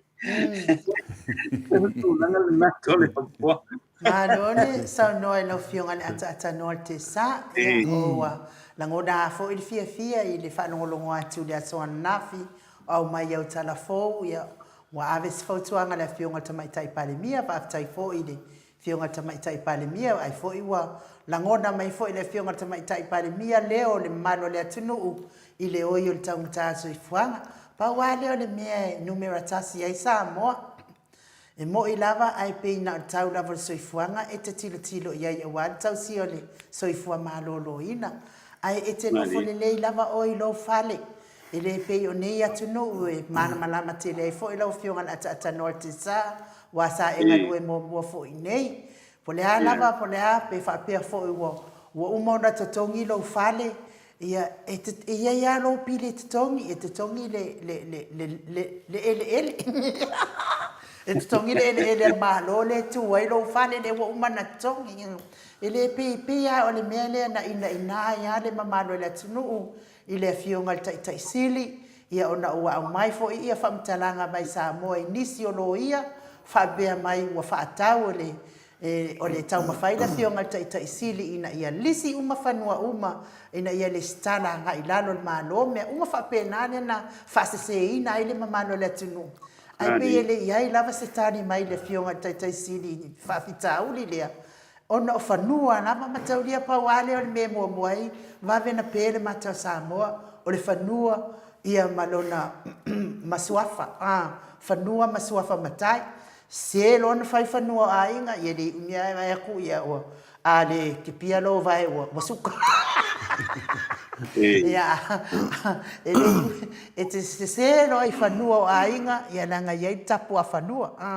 ia fa pena fo isuafa matai o ainga pila o miala na tele ia fai tio ma pe wali liwa ile malo le tinu ngaluenga le leisa fai le fionga tai sidi tule epa ona o fanua na ai pita ia o lea la o toe fa matala ili mai tule epa malana lui ai la se loia po ai na te alua tu e tau atu po o iai ni fanua Samoa mo ia fatawina ia tau mai loa le malo le tinu o le mea sidi le mtau ata noa po le ale anu luma tau matar so ifuanga alai ai lava lo fanua fai e sino tama ifale te nofo le ai lava oi pe fo yo na mali e sau noanga tama tai pale mia tau mo fai e wane tua mai mea ye fafo a ia tua lava tato po lava api o I lo i tua fani ia pe o pe o na e sau noa tau mataloa le tau o le pusa moa po o le pusa mamoe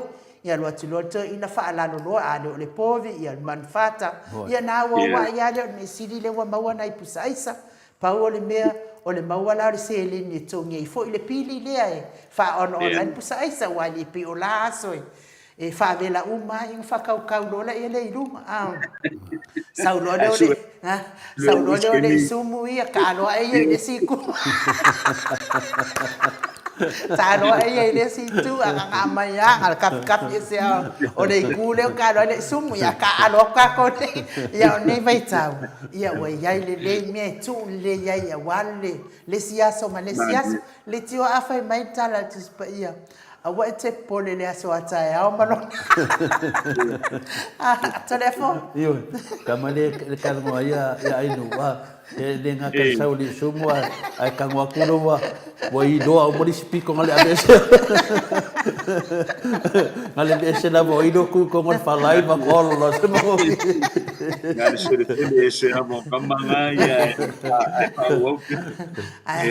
a o tamalololo foi la ia ke vai a kulo matua ngal fakalalia i nunga voi pe susungu nga ia na mai leo se nei se por foi le wa matua tumu nga o voi le mia to atala tu foi la le to nga kunga i kongo lima kusi e se le loi wala wa kumu ko e fakalali voi le wa fa ma fa la fana ia no loi fasi un le ola nga matango fie fo i mal fai ngo fie ia ta ele ia se mai tano ele ia se mai ele ia se si fa pe akala ku fa mai e ke suka pe koko o fesidi ana e lua le wa ia nei fa mai nei vai tai e te suka pe koko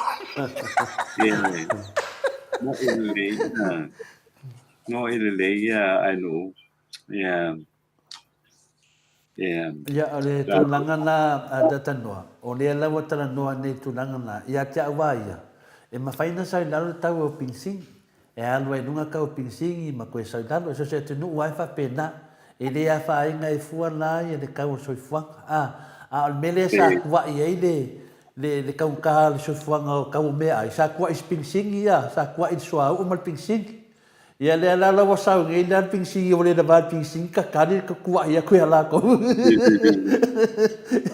ia la wa sa pinsing i dalo ia la fili o la la lisi excuse la fa nei ia cha wa ia tatano o le kufa lo milionga ia kala mai ko fai ka sa o mai ia si longa ma metodia lima tasa yo a fai e batule a fai le a ko e fo ia ko le plan A kufa le mena sa ngoi la udi ku waku yo ko lima anga fa ka ngu wan menga le ai ma se me ko vesi e o ka o so fwa al fa na vela la ngo ko me pe kongi mo hai un afa e mo ko me ngai la yo va ida mo le anga mo le ole fo le fa ngu ku dua anga ka sia ngu ku kulo fa pe ngai sau la va le ka fai kio mai ya le ku ma lo va anga mo mga ko milion e wian kai di masu sengele e wian kai di masu sengele ale antangat ya la wo ye le pu af wale me langa fe da fa makalanga a fa ya la si ir ka wole o le fa kofe nge Australia le fa ka Samoa e ka fa si Samoa a si i fo ile ka wole a finga le o fa la makale po se me va ni Australia le la se me va ko Australia si e ka wanga si Samoa mo se sai ko lo langa e fa penga a faina si i Australia a kam fai ka ko e ku lalo i o ne Moscow o le mena ka nga fai ma ai no si a wala i fa pa de ia no ngo winga la si ko kongi le nga ka si ko kongi ma ku fa ku pe ia le ka fa yaki nga ia wan me mo ia umali ma ka usanga le ai ma se me mo yaki nga ngai nga ku pe fa mai ba ia ma ke le ka nga o le fai pule le fai la ko fa le ia fa le ia ia ai se meo o so na tinga o le mele ka ke vesi ngai longo vinga o le si o koko ia makufa milion pawanga tano wa ele fa pe a si ia ku le kanga le sa i fa fo le ku ngi fa fo e va ku le Samoa o nga fa pa u le Samoa ele mfai a fa ia si ngai e si foi Samoa ya le winga la me ka nga fai awa al kulanga nga lo walu dunga ka so ifuanga ya si lo ko kongi ya masi ya kulo ma finga le makufa ku milion nga pe pawanga ya wa ya kile lo pe fa finga ka ngo fi fai pe si ko ku ila ko le ma ma pe fa fa o me o fa pe me le o dar tanoa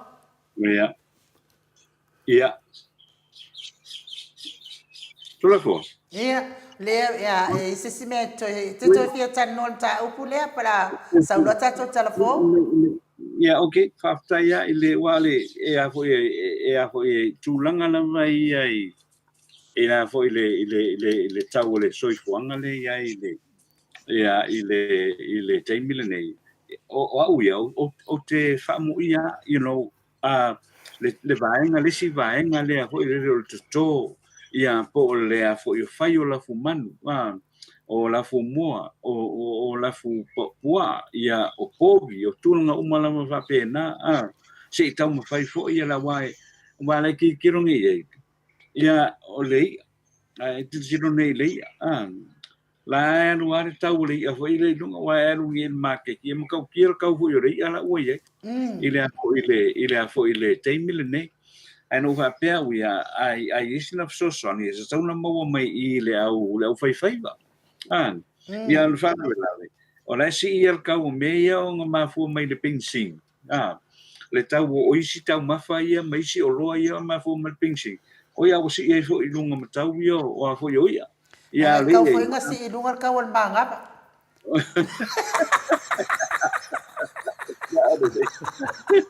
Ele fai go fia fai van mana.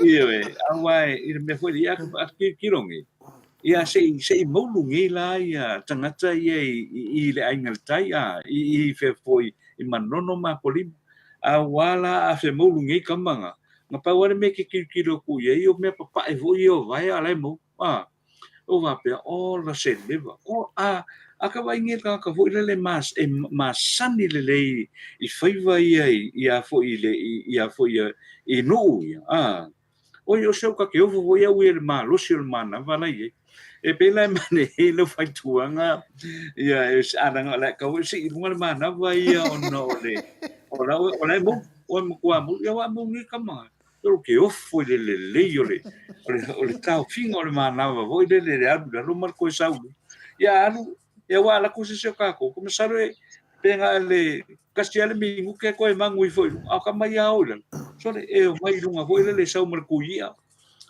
ka ke do minga o mi foi na mingu que eu pe na chulima se con eu mingu que o bi que fio fa gat ia misela wala ia lo tatou tala no voi le tau mafai e mawai le soifua maloloi tau mafa le iei o sami ma foi mtulanga fa pena ai o le mea o tatau na fai tala noa awala fo i le una ia le atina una ia i le atina o manufasi ia awai le fofonga tau mafa le tatou tono wale ka ko vai ngi ia o kultera ka la le ka ore o se la ka la ka o le a foi le pusa mamoi ia ele umanga fe la foi ia kama se kama ia le pusa mamoi ai le se me o ko e pe tu langa le nai o le ama nei ia tau mafainga le na ia una ia pe ia le tato o tunu i langa ia na ia foi fonga tau mafa ma san ia ile a foi tonu o le tato o tunu o Samoa ia wato tato te leilo ia ka ko fakali ia se ia lalo ia tawa ia o loane ia wale o la uba ai fo New Zealand le wa to ni po le se fulu to sanga foi le wale to le ko mo le ko inga ma mo wa so ia mo la fasi ma mo foi le tasile le a foi le ma mo venga na ku va ka mai ia pe na le pe luka la pe tolu tala e ko mo wala ke mi le ko mo el ke mingi ia la fo te fesile tu vo i mato ai ngolo i fafo i ai New Zealand o fa pena fo ona lunga tau o mamoi ia o lona winga e le ko ia wala i lalo le tau o fa fo yo lone o le ala vai o lo wa anga i pe i lunga i le tau ngata o le a fo o le soifuanga e a fo ngale pe ona ia ai pa mo pe le lo fa mananga le o le tua i le mo si o tato o tunu ho ile ina ia fatuna sa o le ia tina nei tina ai male ia ma metua lo ia le ngata i mango palang ia fai matua ia le tato o tunu e wa le mele ia nei ia tausi fo ia man palang inga le sa wa fa da velave ia alu le ongo po le fiku ia tausi ia manufata matulanga na ia ere e sawa foi le fa le fa upolenga malanga ia alu mai ia le fa nga si ai e tu na po e sawa na mata tu le lava foi le tato tunu ia me se foi de pulenga manuari foi pule e lenga to fa salanga i to no ia o foi o me fai to no le no o me fai to no no ia o ne to over foi le lunga le ia le so ona fai o fa salanga matulanga fa pena ia e tele ai le man fatai e a foi man palani e a foi e fa nga ina mai le te mi marete ai se tau fa sao ma fa le ia le tato atina ele fo man ina ia ma fai ai ona tau ma fai ona fa so le ia wale tau ma fa tato no to le forma ai no Malo, sa no ai lo fionga na tata no te sa, ana ia tele lo finanga lo fa fonga fo ia matou le nei. O matou le nei fia la vai fa longo atu itala mai nai. Ia Samoa, pe fo la ona o ta ua le tu la ua mavai. Ile tai no mavai. Pa ua me ese ai sato Samoa matu no nei. Tatou po le an mativa ile tamau ainga mali me tau mafama. Tulang fa pena me fa le on pone o lo malu pea maua pea lo fanua te no sa o lo to ai ile pe la o nei mativa i tamau inga te le wale le se kupe le se me ai ko e kuli ese lo ma le malo ma le fa le so pe a fa ye lo so fa le ye wa an lo e ngofo ino le wala kele la le pe ke alo e fa ku so fa le ile sami pe o ka ba ya fo ya di ile nga lau vale mai le fionga tai sidi ia lau fa ku mai no fa le lau pola o Hawaii inungon batafa tu ale mena na fia ai si o tata watu no pole lava ai ete no fo lava o lo fanua ma ia o le lava fo ave lava le tala se e lo mala matele ia to tele lava o matou ia aba ku yer ku sa o wai o so ia la fionga ata no te sa e bisa loa ia tangata ia sa mo matangata ia watu nei ia tunu i fa pe mai lo le kana sa mo ko ki kaka ai fa fo ko mai ko fia fa singo fanua o le ala wa malu pui le le o tatu fanua pe la o la wa fionga ata no te sa o lo kama o sala ilua o le ke le o famua le ai ngolo kama sala ilua no o watu le i Samoa le sitai atanoa ia ti le taavale anga i utane ia mata fanua o laute lo mata fanua la ala wato so ile papo via le si ai nga waila ngai le semat papo o le wa mata nei umai fa foi nei wato so ile papo via le si ai e o mesi lina matau fa aftaia o laute lo mata fanua la i pili la ia tolu ia bevesi ai nei le malo le tunu ia te au ia o te matua i fa aftai ua o malama i pili nei e tolu te lele au ngā o pili e tolu pe e te tawhao lava ia tunu nei ma e ati ia e hai a e toi fia fo ia tui Samoa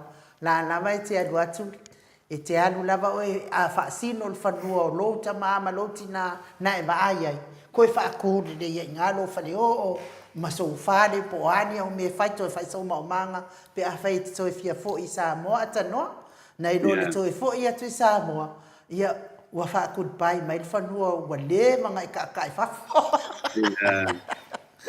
so le fo foi e moni ai le pe mele na sa no e pili e tol vai tele ke e yatana e tangata ai o le si foi me no ma wa mai pili e tol on le mafai o e oe a wai tele tangata foi le wa ave istangata o lato wa ave istangata foi le ale o fai un alfa msinonga fo no suafa ila so whatever na fai lor fai ngol na fanu to fa pe mai ya o el na sai no foi il fanu le pia to sanga o no foi ya mana yelo alu loe e fa wa wailo watina o le ye studio ainga studio ainga o na fanu ne ane wo umang na wo umana fo ai ele fa msino awa ola wana fa ola wanga fa winga ino le mesa ya ole fo ai wono fo ye le fa msino ma fo ai isi ai nga ele tau mai ye fa lo to ai I lo fa sino ma ole mena fa wono fo ma and just because lang ola wo sai ngele fionga le fa msino sa ye nothing ye man tua fo ole mi ale ana ye se yo o mai lava le taimi le o tu ta se Samoa o le taimi na se amani o le taimi le na New Zealand o mai la io o fu yo fa msino ia mai New Zealand ma se amani o fai la ko pule I fanua o le tunu I fanua o le tunu ia nga ko so kula ia po le taimi le nei po le afe iwa se lau o fulu afe iwa se lau picture full afe iwa se lau val full e ke koe kau mawhai mai fo le wala ke lo le ia o whamua ko ai. Ia pēna e sa no ai fo ia inu. Ia e kera o koe mai. Le iwa umanga o le whanua ngā le whamua le ai ngā le. Ana ke lo le ia I lo o ea loto. Le I lo se whamua le ai ngā le. O le whamua le ko ai. Ia and because langa ngā o whai ia whamsingon. Ngā lo le pānangi ia. E makua le mana malama la vai ia fo I me o whamua kau Samoa. Yeah, and end of the day, wa for you o me ta ua ia to ai nga le ua. Wa kapi ta no ai ia le vai. Ana pa wale me fo le la u tilo ye. I fainga fo yo o fo yo fai uma ai fo ia pa langi sai ye. O le sa o ia. O le sa o yo o fo yo la to fai uma I ai ngā lea sao ia le e ona whanua. So if you ai onge if you ai kau wha malue aku wha peo whangua ai, whangua pai, whangua la whai le ai. Pawan mea o lo koe fo ia I le a fo I whai unga wha vai o lo whanua. Ia ngai loa le leia ia le. Ia fo yo o fo yo. Ia wa ke loa le o le tele o a inga le o lusi nei.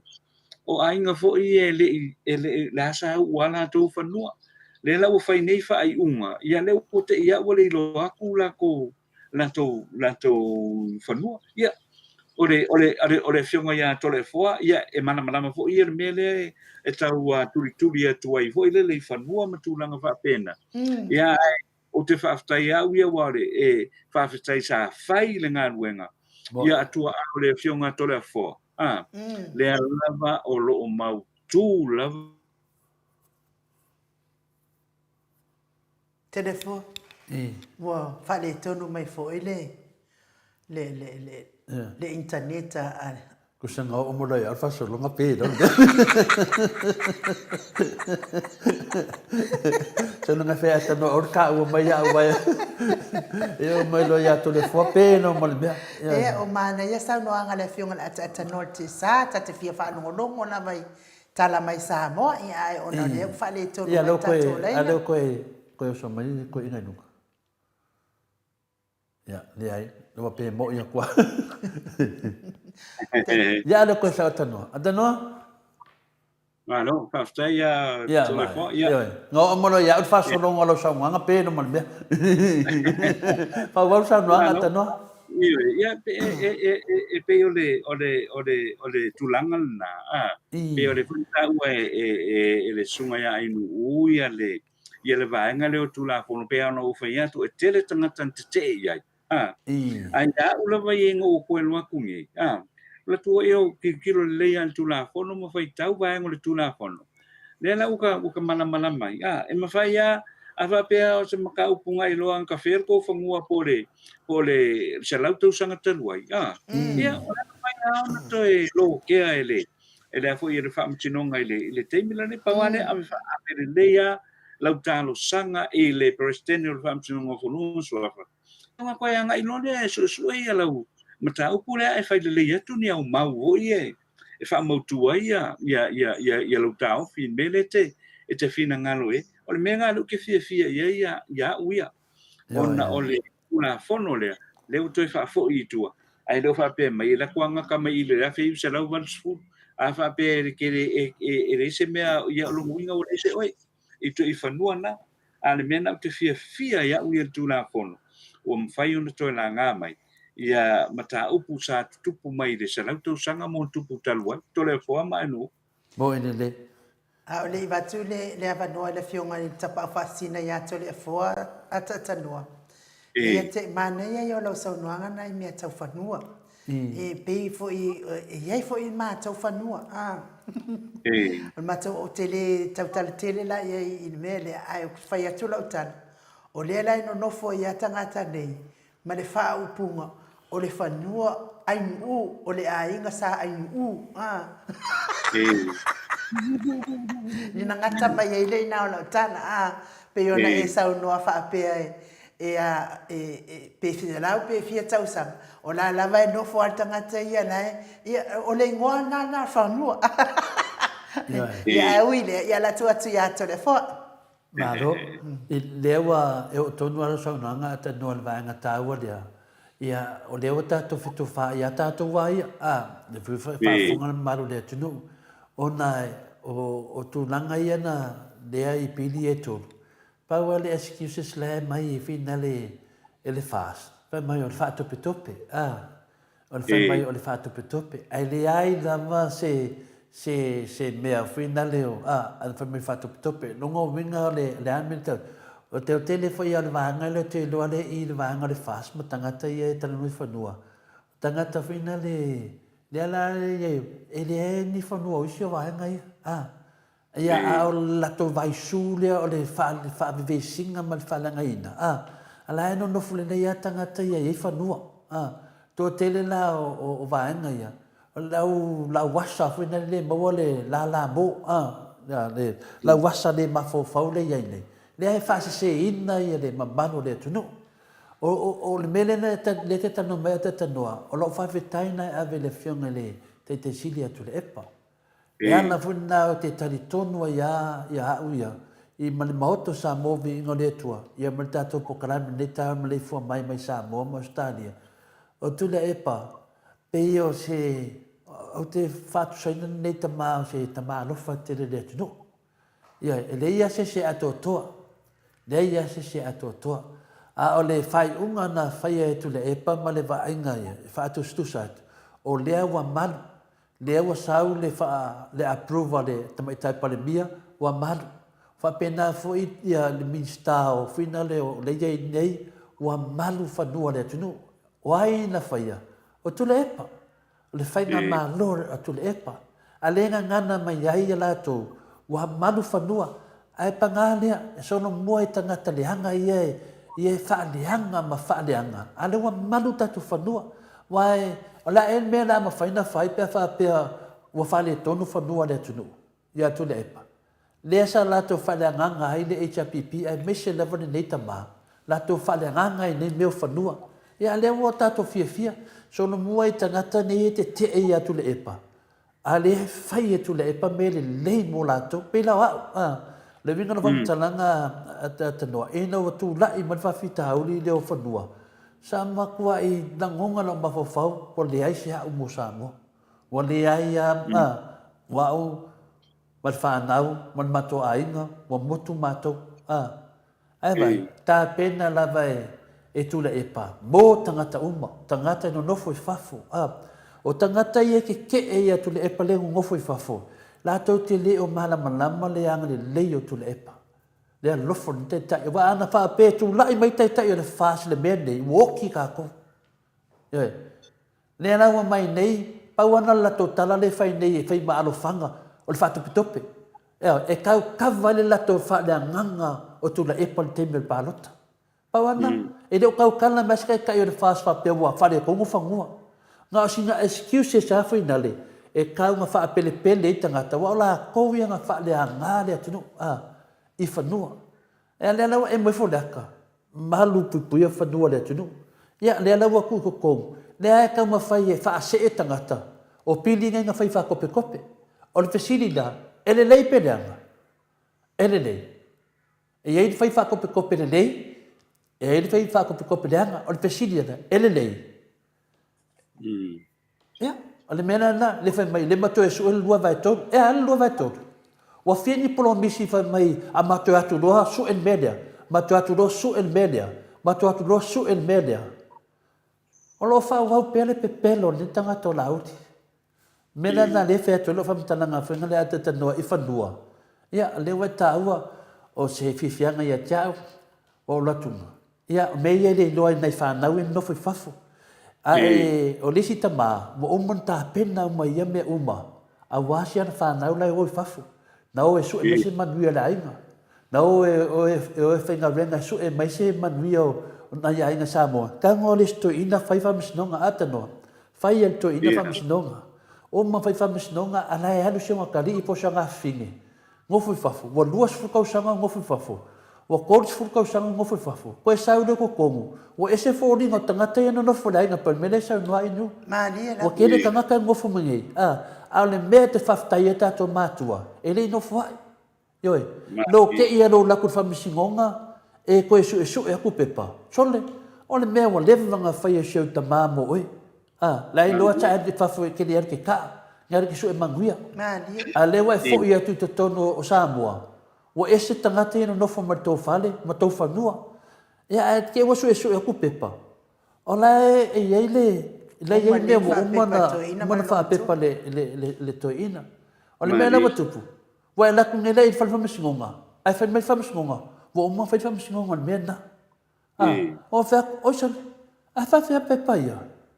Ia le tali na finale a tatanoa. O lea lawa e laku nei la o ie le te nofo I fafo. To e mau ai fo mea nei.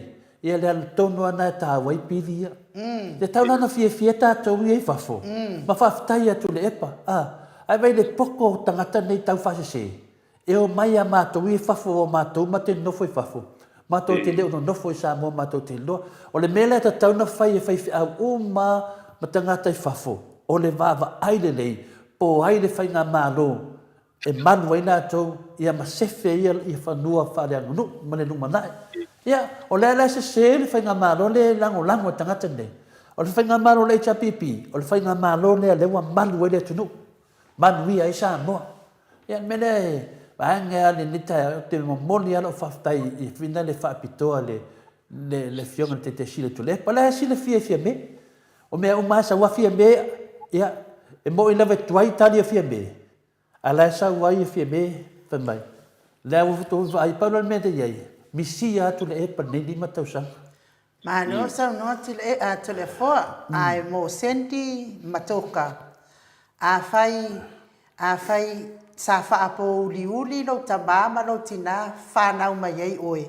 A wala ite au mai le mo sa movi inga le atua. Winga fa apo liuli lo tabama lo tina I whana waile o oe le tautala mai senti matoka so se la whanga. Le ai le whapena winga le mauti Samoa vi ingo le atua. A oe lea sene tiana yese so se la whanga. I ai le taime a luaito le afoa I Samoa, molo whaano ano. I le fefe to le afoa ma le mauti Samoa vi ingo le atua, I se la uli e se la o se po. Fa mole lava fa o le a o le to e tautala tu le me ave ia oto le anga o te le lava fa tu ese so o le mamalo le atunu wo o fa tu ese so o I luma o le mamalo le atunu I le me e ave ia oto ai o le atu oto I matua e tatalo mo to mutu ina ia maua se anga le o le atua I to mutu na e tautala mai fa pena.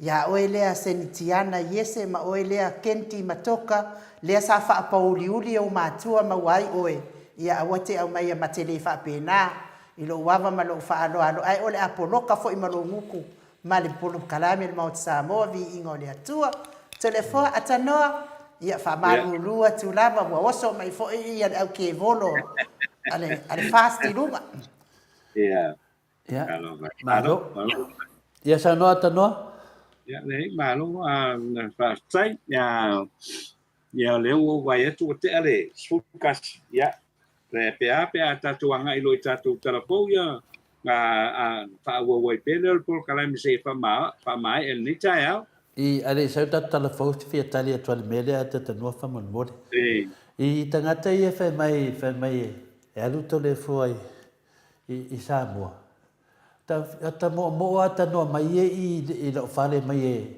tongi mai lo pase se te roi pole e tali me lai mana oi wai ole me fai lo famatalanga mo me o famatalanga o tangata ua matua i bu a asa ile famatalanga atu o mea sa o ma mea moni e fai ona mo tangata fau pe o mele na sa no ai la uti le sa no la uti tote o mai no sa mo ia le muli mai ani tangata ia le wala tu moli o le ai ma se mea o watu tangata le ia ma se mea ale mela le te mafofau ai ia na le mai nunga se ngai nu ia sa ne le la vai tana no mai ato le forma tongi le lo pasis ia ma fai mala pocket money me uma o ala na me sau e adu sa mo ia le mana tola to la fai ni vale ia mana tola to ia o le fai kam ki ngale 2000 adu sa mo si adu fai lo kama adu sa mo a fai le soi fu lo kama adu fai lo kama adu sa mo polo kinga adu ko kongi space se lo kama mo lo kinga adu sa mo pe ko kongi se passe se lo fa ngau ma ko wo sa mo ma ko fai me ko live ko kongi ko passe ko sa mo ele ai ma se ko ai ya to se ko fe au e ko ke kau kala mai ya to le fofa pena a fa pe wa ke le ko pe adu ko kongi e passe se ko fai fe au ma ko kongi passe se ko o e o ki po pole mai foi ya to le fo wai ele ya se panga ele so ma ko ai pala vale ko le fo ya ko ya kala tu na finale atata norte sa ni ta to telefon se kale ko ya Evelina Polonga ne fai mai o tau valele nu nei Evelina ya vai pele o se maile wai loa vai pele o le maile malo ya fa malo dia maile ya atata yo ane me siliana na tawa o le wa ka lo leanga wa mu le ami tono le tua ia ele vai no moto sa mo vi no le tua e fa su tu le malam la mai ia ko ke o ese ai ya tata no ya sa no mai ile on sa in ne cha ya hui ri o le fenga ma le ta donga le nei ya wa ya tanga cha hui le te mala eu tu langa la na a hui te le ata tu tana ta fa pe ia no ma fo ia po ma fai fo no la tu e a hui e tu tongi pa se o la tu matua po le tama po le sina po la tu ai ngai o mo ai cha mo nga kuri anga wanga wa fai ya ku e ko ya fe a ye se tanga te e ai lo ala o la uri de ia wa mo tel tonu ele me fai wala la hui ele me fai ngo e fai pa se o la tu matua e o cha mo ma le si mea tanoa la na le fatau ina me nei langa ele noa po ai ni tangata tai pele fa me o tau valea le nu se ka me la po inga ia o longa inga le mu ia ma fai ai ona fetch fam talanga ele ngofo a montonia o tangata fai po kala me le nei le la tio sui me la to swafa no mai le dunga fai mai o te nu ia ai ai leo mai e tau fale lei mai o lo ngoa lo matai o au lo fasino manga e ona fai le na fai tsi tana tai pel mele fai mai ni tanga telefo e tasiale Evelina le te lo al matonu Evelina ke le lo fai Evelina Polonga ia ai o te tau lo ala mai tai leo Evelina e o le tama to fale ia fai ku makanga le me ngamba wa mai ia se vai le me kau kala mai la wa fionga ia sabala unu mala wa fionga ia idinga ngor kama ko fale yo melana te fai tete e vai o mena le wala o tu to e tonga le te mi tano ia pe le talana e finale fa malu tu foi le malu le tunu ia ta le ia ta to malam lama o le waka fiki soro sa tani ina wa mawala to ia talana atatanoa ia fa taia ma lo lo foi don sa ile nei taia ia o telangona ia da ai ro ta tu telefo ia fa o pele o le ta tu por kalami telefo le nei taia o ina tu le lang mai le nei events and Harwich ia Maritime Area Services i vai tele masale ufi ile sana le complex numero del telefonia le lua fa valu fitu lua fa valu fitu fa po le fitu ono valu fa email hjfaolotoi@gmail.com o lo puleina i le company le nei le event le sunga ia tu le epa tu ia Catherine fa o lo join patalo fa tu fo ia miti Edward se mala ulango malava le Blue Hearts i mele pone i au se dia tala le nei tai au ua fa mani mai ele presidente ua fa mani mai ele presidente lo societe lo ia Samoa o Alex Sua e le o toi mamao a mata wha o ngā loa si whainga fau e wha ngā solo ai le tālo sangaina mo le vai tamaina o tamaiti Samoa mai Samoa nei a ngā i whafo e le ngata i ngā lii ai meise fo i o ainga o luala le whafo o le a whainga sa whawa ma whatau ni nai e le whangai o ina o tālo sanga mo le vai tamaina o tamaiti Samoa o se mea sa ia i whamasino ngā Samoa o na sa lava e le a tua le lei lo inoina sa no le me e ia i te vaenga sa vai tamaina tu i New Zealand ma sa iai nai lape ona na vai tamatu tamaiti ai umane wale le lei ona tausia ma nga ia tua yalo ma whanau nei i se tūlanga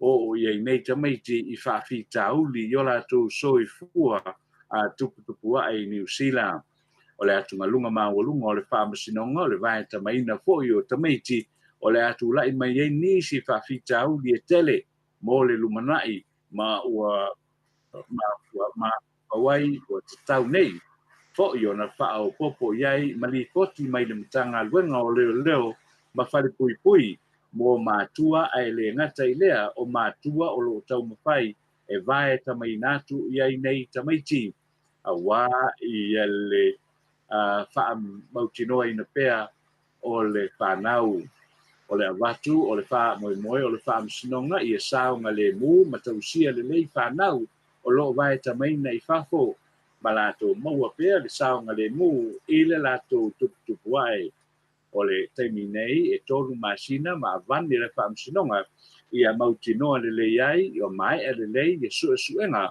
uma o le vaenga te tasi o tusi talo sanga a mātua ma ainga e tu inatu. Ua whaamaonia mai e le tawaitai palemia fia me Naomi Mataafa e tolu palitari malo i Samoa nei o le Orata Hotel i tanu Mapua o le Vaya Hotel i Lalovaya ma le hotel i Vailima ma avatu le ioenga ia le malo e whaatautu iai i le Vaya sona tenei ina ua le mawhailava o na toe tongi ina ane ala tau ai tā lafu le whaamaoni e fo i e fia mea le tau sanga i lua ke se walu na tua vanoa i foi i le whainga malo le HRPP ai tau mawhai ai e tongi ala tau ai tā lafu le whare tupe o ati na e Samoa pe tai e o mai lava i le aso e le i mawhai lava e ia wharitani malo o na tutongi a uma ala tau ai tā lafu.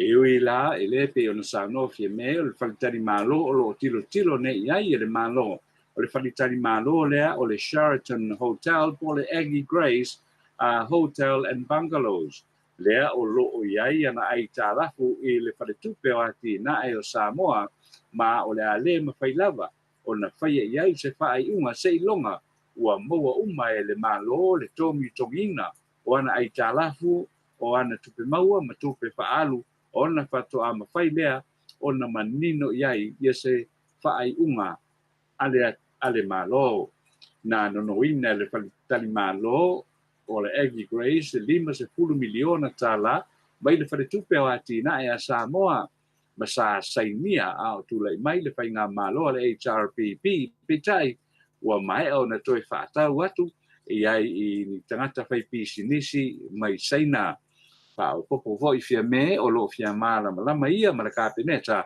e le mafuanga na mai aloa o na fatau le faltani malo ia saina tongi loa na ai tālafu uma sai whaletupe o mia sa loto I Samoa nei, ai le tuto mia lana ai tālafu I le whaletupe o le ati nae o Samoa, ma o le a whaatari pia ia ma le kāpireta po o le a se tali o le mata upule nei. Ua whaatunuina e le fionga I le li whamasino I a whipulea I Emperor Roma, se tangata nuu mai Vietnam, na maua matau fia leo mai le Maleifua alele I whareolo, I sana malanga mai Amerika Samoa e oso mai I whareolo, e anga I atuai ilo na tunu o Vietnam, na tau fia o ia whareolo mai le aso mua se tema o le tausanga nei, ma mauai o lo o ia tau o veina, ni sikaleti maluana, e tusa le mamafa ma le ono kalama ina ua maea ina ua maua o ia ma maluana sa tau fia I lo o ia e leo matula iai I le whaamasinonga I luma le fionga pepule I Roma na whaatunuina Emperor Roma ia no nan ia e whainga ruenga le matanga ruenga le soifua maloloina Amerika Samoa ma sauni atu mo sonali poti whaanofu wawa aia ma whaatunuina o ia e tau fia uma o na pepa malanga ma ia toe tula ia tu a tae au e lau mai ai ia lona I unga o le li o nu na nya e malanga tafau I lona tunu o Vietnam mai Amerika Samoa. Ua whaamania mai nei le ofisa tu tonu le kalesia whaputputonga ke Oceano I Samoa ia pia suafa lua se pulu alu I la tau na sue mapasi le sue na ulu pale o le kolisi whaafaife au I malua a mata I le tausanga fou. O le alisi ua whaamatu mai le pule o le kolisi whaafaife au le sunga ia Reverend Dr. Vaitusi le ala I au loto no fua inga. O le whainu mera o lātou na pāsi mo le lua afe lua tasi e lua se fulu walu. Pea whaatu sātu lea I le lua se fulu tolu na pāsi le tausanga le lua afe lua se fulu.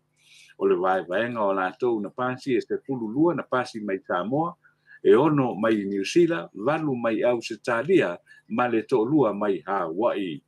O I lātou la ua pāsi na nei tausanga o Amerika tui malātou a pia sasae.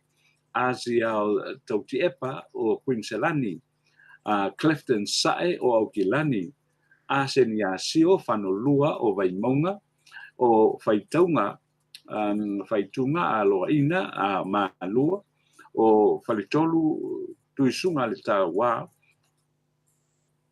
o New South Wales, o Ferretti Whaifua o Victoria, o Hamatapu Ete o Whareata, Heti Leilua o Manukau, o Tawhea, Tafuina, o New Zealand I Saute, o Te Whaka Afualo o Wellingtone, Jurgen Whamau o Pia I Sasae, La Faele Lapi o Whaasaleanga, Leilua Whaamate o Queensland, Maletele Welese o Whaasaleanga, Manu Tutuila Soalo o Hawaii, Mo Lesi Sanga Poltele o Hawaii, Meso Leuluniu o Whaasaleanga, Moalia Semitone o Wellingtone, o Nicholas Sio o Queensland, o Nomineta Alapati o Aana, Horizon Land Yose o Manukau, o Sosopo Ayafi o Aana, o Talaia o New South Wales, Isisifo,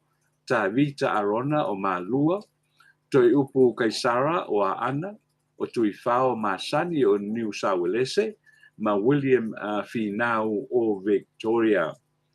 Ua tāpena nei I le whaatinoina o la tau tinonga, le ua whaau popo ne iai ma pepa whaamania mai ala tau fo mai e tau I le la tau soifua malo o ina.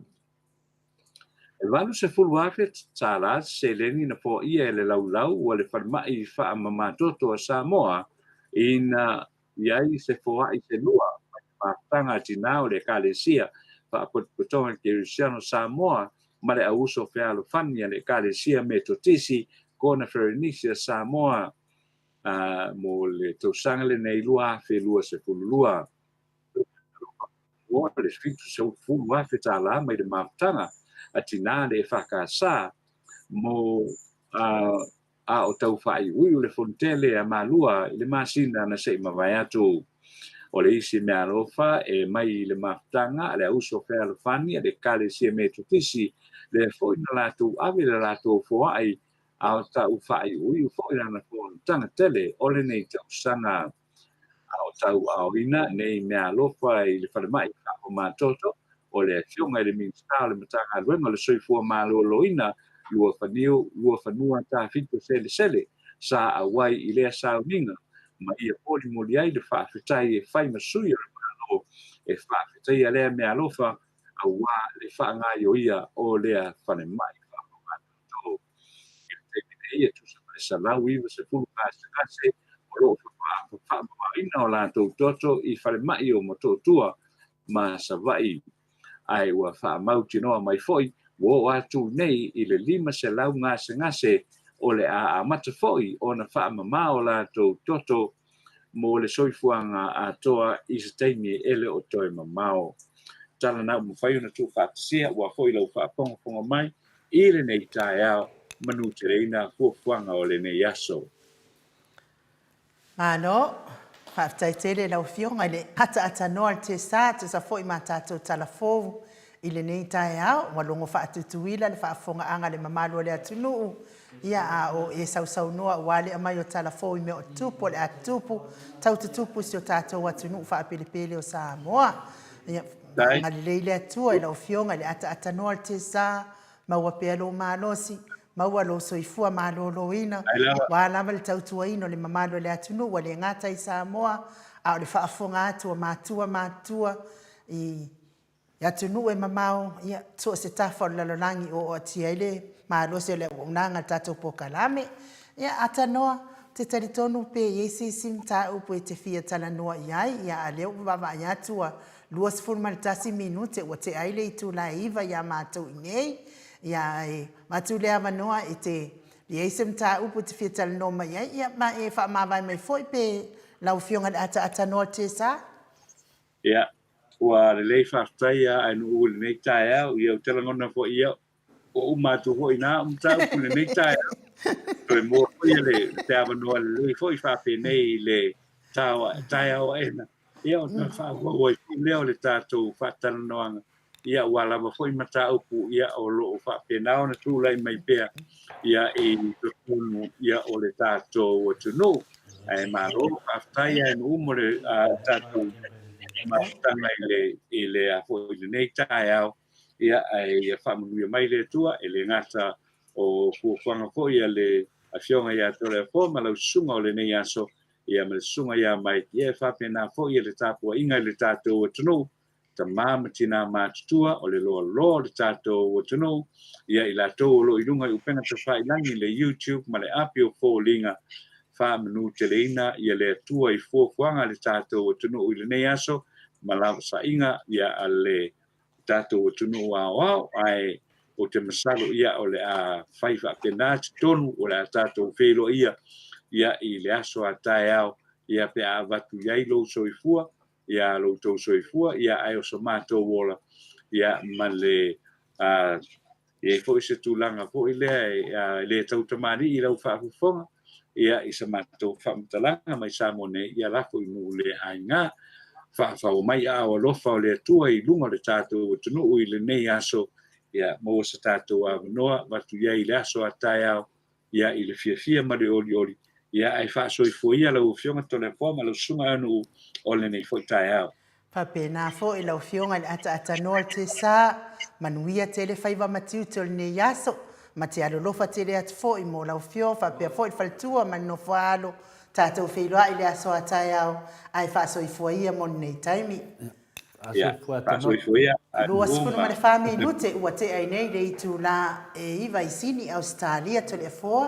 Ki ese me toi fia sau noa iai le mamalo le tunu ia o le au whaamaya ina tātou pokalame. Whaftai ia, ni e ngā fia mana ngā whaftai fo i le tua, o ni masao i en tātou pokalame nei aso, tātou whaasoa ma le tātou maftanga fo i ma la wau sina o le tātou watunu. Ia me se foi o whenga totofi le tua le tātou pokalame, ia e mamori atu foi e le whamanulu atu foi ia te o tau, ia o tau inoa le whaiva o nei meo pokalame le, whai ngō fia, whai asi na asa o nei meo pokalame, ia le ua un masao ma taunuu lelei lona taununga le faamalulua tiai ia e le upu masani ia seuta ia tonu tais faamatalaga tolefua ia e tuatu iai i lau feoga tamatai mota Alo, mo le saunoa tole afoa, ia, moli whaaftaitele i lungo le mātou api o fōlinga, tai le tusi whaaloano mai, whaaftai whaafeloa i mai, whaaftai ma o tau whaamanianga me se le tapua inga. Pea fo i le mamadu le atunu, ue o lo mai moa whaafonga mai, moli whaaftaitele lava ia te o tau uma. Ia, whaiva matiu tol nei aso i so se mea, ia whaatasi le atua i lungo whalwhengaduenga tono lunga le awana tono whalewhaingaduenga le tapua inga mātua, mai se whanau ia waonga, ia anga le leile atua mo o tau uma nava. Ia ai mo le tamaitai leo Evelina Polonga, aua le au meia mea le tau ainga mau mea nai whailo uso e whaima ia te au la ua fionga ia iringa noa, ma samana ulu. Ia ai whaafonga ai whaalongo atu e ke uru ela e le isau tama, e ke oe o le awhawhina le pōuli uli, aua lale au meia ia ai aua ke le mawhau, aua le au meia lo whaikakala whaangurua ngā whailo uso, e au mai ia tea, i le awa man whaaloano, whaamarulua tuai, e ke koe oso mai loa i lunga o la Paul Kalame, ia ngā whola kulua leo o makanga ma uru ela ia ai manuia le nei aso, le mano le atunu, soifua ia, mai le maot Samoa, vi ingo le atua, isini au setalia.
Hola,